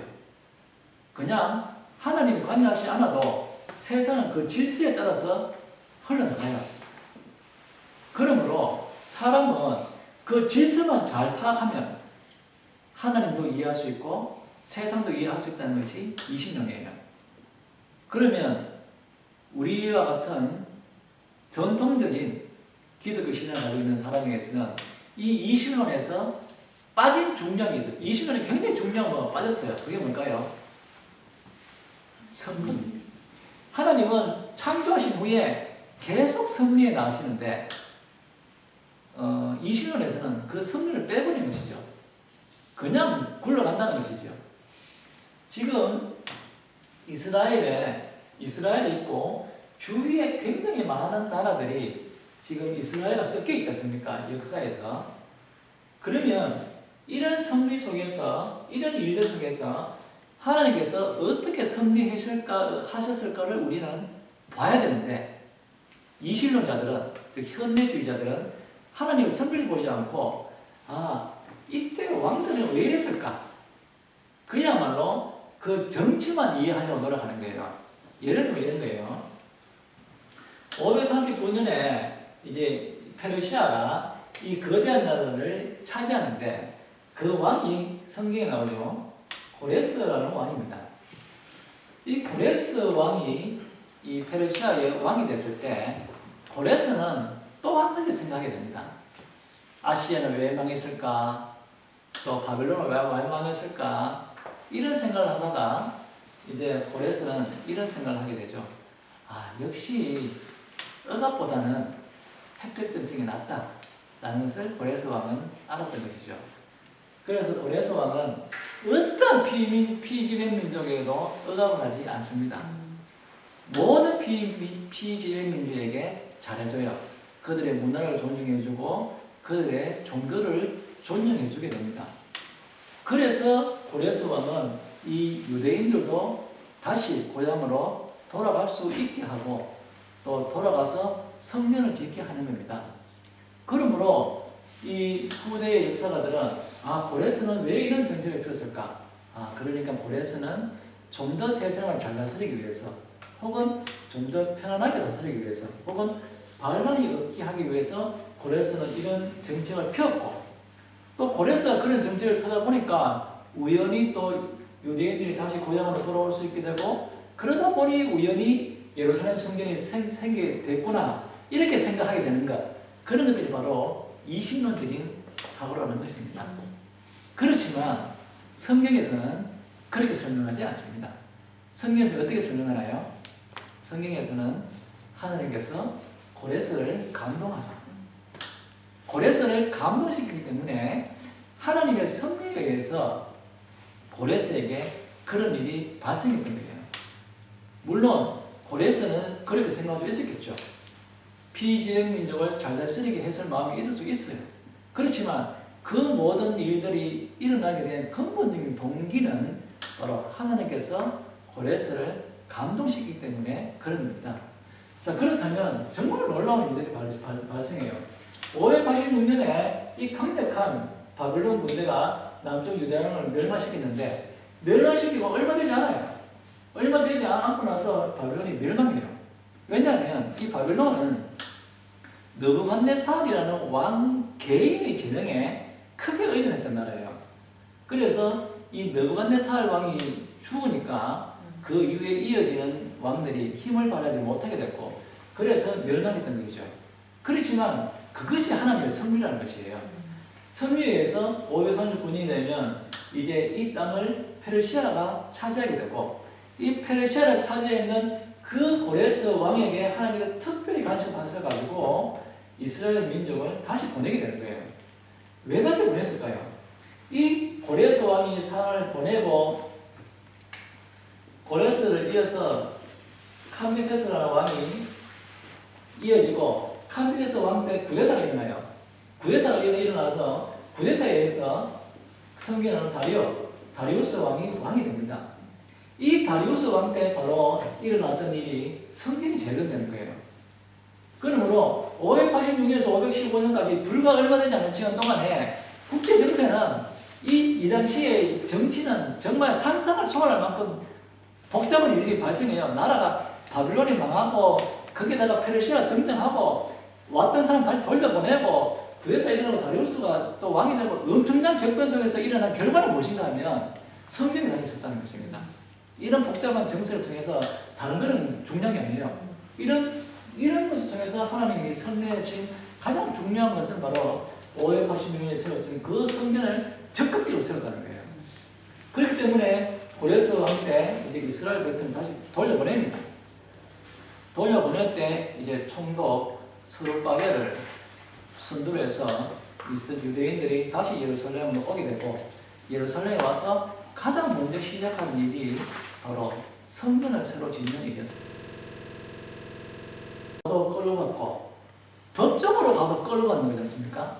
그래서 분명할 수 없고 그 다음에 이제 사도 바울이 아레오바고에서 이제 전도 전거를 했을 때 그걸 전도가 끝나고 나서 이제 어떤 사람들은 사도 바울을 기용하고 또 어떤 몇몇 사람들은 이제 사도 바울을 따랐는데 그 따른 사람 중에 아레오파고스 관원이 있어요. 디오니시우스 나오죠. 아레오파고스 관원 디오니시우스가 이제 사도 바울을 따랐다 했으니까 그래도 법정에서 전도를 했으니까 그 법정에 있는 아레오파고스 관원이 따르지 않았을까 생각할 수도 있지만 뭐 언덕에 가서 전도했는데 우연히 그 중에 아레오파고스 관원이 있어서 따를 수 있지. 이러니까 이제 명확하게 이것이다 판단할 수는 없습니다. 그런데 만약에 이 아레오파고스라는 것이 법정이라면 사실은 그 사도행전 10장에 나오는 그 메시지는 좀 분위기가 다릅니다. 굉장히 사건이 커집니다. 예를 들면 그냥 언덕에 가서 증거했다면 그냥 그 앞에 있는 사람들에게 그 증거했는 거예요. 그렇지만 만약에 법정에 가서 그런 복음을 증거했다면 상황이 달라요. 예를 들면 우리가 내가 하고 싶은 얘기를 할 때 그냥 내가 사람을 몇 명 놓아놓고 그 앞에서 이야기하는 것과 대한민국 국회에 가서 마이크 들고 이야기하면 상황이 다르지 않습니까? 국회에 가서 마이크 들고 한다는 것은 그 앞에 모인 사람한테 하는 것이 아니라 전 국민에게 이 얘기하는 것이 되지 않습니까? 그러면 만약에 그 사도 바울이 증거를 했던 것이 아레오파고스 법정이라면 그 법정에서 이야기했던 말이 그런 얘기를 했던 말은 그 이야기가 퍼져서 다른 사람들도 사도 바울이 아레오파고스 법정에서 그런 말을 했단 말인가 이런 것들이 전 세계로 퍼질 수 있는 그런 중대한 문제가 되었다는 것이죠. 그것도 이 아레오파고스가 어떤 곳이냐면 아테네의 그런 사회 규범을 보존하는 기구, 아테네의 정체성을 실제적 힘은 없지만 아테네의 사회적 규범을 지키는 그곳에 가서 사도 바울이 어떤 전도를 했습니까? 아테네가 믿고 있는 그런 신앙들은 틀렸다는 것을 선포하는 것이 그 전도의 핵심 메시지인데 그 핵심 메시지를 어디서 전거느냐면 아테네의 정신을 지키고 있는 그 자리에 가서 당신들은 쓸데없는 것을 믿고 있다는 것을 선언했으니 굉장히 일이 커지는 것이죠. 만약에 그것이 이제 아레오파고스 법정이었다면 사도행전 10장에 나오는 이 메시지는 헬라 세계에 있는 그리스도인들에게 정말 큰 위로를 주는 메시지입니다. 왜냐하면 사도 바울이 아테네 가기 전에 이미 많은 그리스의 도시들을 거쳤습니다. 거쳐서 이제 아테네에 갔고 이제 수많은 헬라 세계에 있던 사람들이 유대인과 일반인들이 복음을 알게 됐습니다. 복음을 알게 된 사람들은 마음은 어땠을까요? 아테네라는 것은 전 세계 문화를 지배하고 있는 곳이었습니다. 사람은 이래 생각했죠. 복음을 받아들이는 것은 받아들였어요. 이 복음이 이러니까 받아들여야 되겠구나. 그러니까 복음을 받아들였는데 복음을 받아들였다면 그렇다면 이제까지 내가 신뢰하고 있고 이제까지 내가 몸담아있던 헬라 문화는 그러면 뭔가? 복음도 받아들이고 헬라 문화도 옳고 이런 것인가? 혹시 복음과 헬라 문화가 상충된다면 나는 복음을 따야 될 것인가? 헬라 문화를 따야 될 것인가? 헬라 문화의 힘이 그만큼 강했다는 것입니다. 나중에 중세 역사를 이야기할 때 아리스토텔레스에 대해서 설명드리겠지만 고대의 아테네가 가지고 있는 그 힘이라는 게 우리의 상상을 초월했다는 것이에요. 복음을 받아들인 사람이 복음을 받은 이후에 헬라 문화를 그러면 어떻게 대처해야 될까? 어떻게 할 바를 모르는 거예요. 왜냐하면 그만큼 그 당시에 헬라 문화는 우리가 상상할 수 없을 만큼 사람들 보기에 고귀해 보이는 것이라는 겁니다. 그런 상태에서 사도 바울이 그 헬라 문화의 핵심 도시인 아테네에 가서 그것도 아테네 중에서도 그 헬라 문화의 보수성을 유지하고 있는 그곳에 법정에 가서 헬라 문화는 쓸데없는 것이다. 헬라 문화는 전혀 진리와 다른 것이라는 선포했을 때 그 헬라 세계는 기독교는 마음이 어땠을까요? 역시 그렇구나. 복음이 중요한 것이지 복음에 비하면 헬라 문화는 아무것도 아니구나. 혹은 헬라 문화는 복음이 진리라고 생각한다면 헬라 문화는 전부 다 거짓이구나. 그것을 확실하게 깨닫게해주는 그런 엄청난 메시지라는 것이 우리가 알게 된 것이죠. 그러므로 이 사도 바울이 가서 증거했던 그 아레오파고스가 물론 언들일 수도 있고 또 법정일 수도 있지만 만약 그것이 법정이라면 그 사도 바울이 증거했던 그 메시지가 미치는 그 영향력은 굉장했을 것이라는 것을 우리가 알 수 있고 그것을 통해서 헬라 세계에 있던 교회가 얻었을 위로는 우리가 표현할 수 없을 만큼 위로를 얻었을 것이라는 것을 우리가 진실히 볼 수 있습니다. 그런데 이제 이와 같이 이 아레오파고스 이 아테네라는 것은 바로 이 원로원과 이 미네와 이렇게 서로 균형을 이루고 견전하면서 발전했는 것인데 바로 이 아레오파고스의 균형이 뚝 떨어지고 미네의 역할이 올라가던 그 아테네 민주 정치의 그 시점에 정말 이 그리스에서 그 후대에게 이루 말할 수 없는 영향을 미치는 엄청난 철학자들이 등장하게 되고 그 철학자들을 통해서 이어지는 수십 년 동안에 지금 오늘날 21세기에 사는 우리에까지 영향을 미치는 철학들, 문화들이 그때 형성된 것입니다.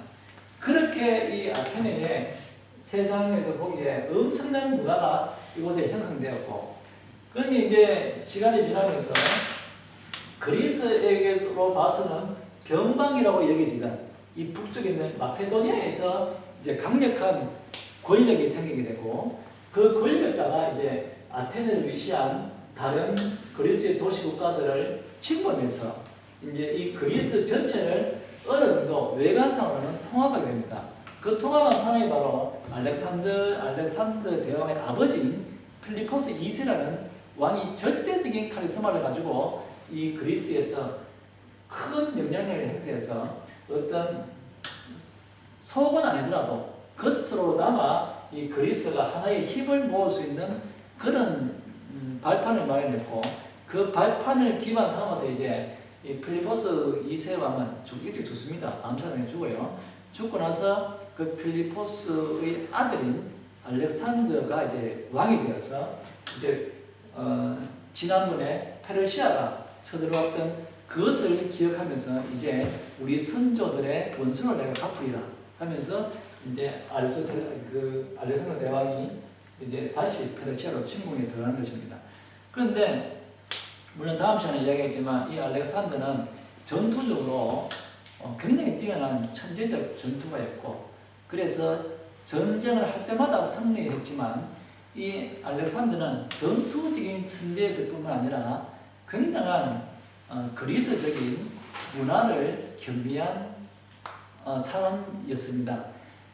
필리포스 2세가 이제 아들 알렉산더를 교육시키기 위해서 잘 교육시키기 위해서 가정교사를 불렀는데 그 가정교사가 아리스토텔레스예요.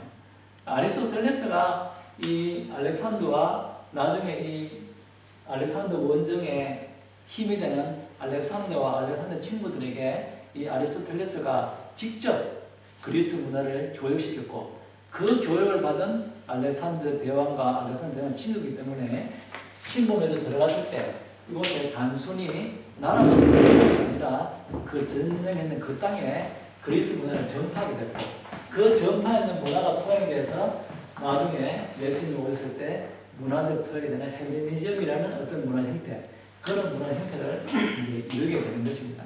그 문화 형태가 이제 어떻게 이루어지는가는 이제 다음 시간에 설명드리도록 하겠습니다. 오늘은 이제 신구약 중간사 들어갈 문헌까지 일단 살펴보았습니다.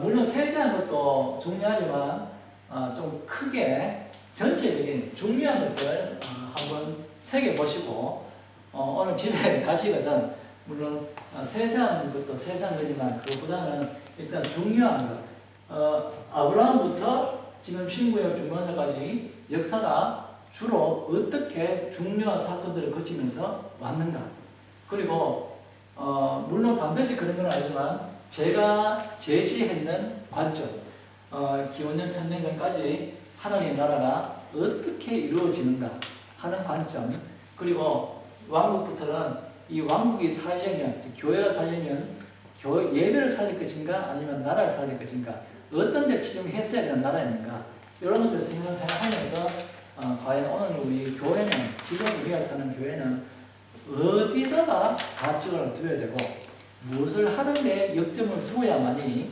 생명력 있는 교회가 될 수 있을까 하는 것을 오늘 집에서 한번 잘 생각해 보시고 내일 되면 이제 이어지는 교회사 이야기를 통해서 새로운 이야기가 많이 전개되겠지만 사실은 새로 전개되는 많은 이야기들이 엄격히 말하면 이 두 가지 문제가 끊임없이 반복되고 있다는 사실. 그 뒤에 이어지고 있는 초대교회, 이어지는 중세교회, 중세교회가 왜 실패했는가? 바로 이 문제 때문에 실패했는 것이고, 중세교회에서 지나고 나서 종교개혁이 일어났을 때, 종교개혁이 바로 도대체 우리에게 주는 메시지가 뭔가? 역시 이 문제와 밀접한 연관이 있기 때문에, 이런 것들을 집어서 한번 되새겨 주시고, 내일 되면, 중간사부터 이제 내일은 초대교회, 그리고 중세교회의 일부를 내일 함께 생각해 보겠습니다. 오늘은 여기서 마치겠습니다. 고맙습니다.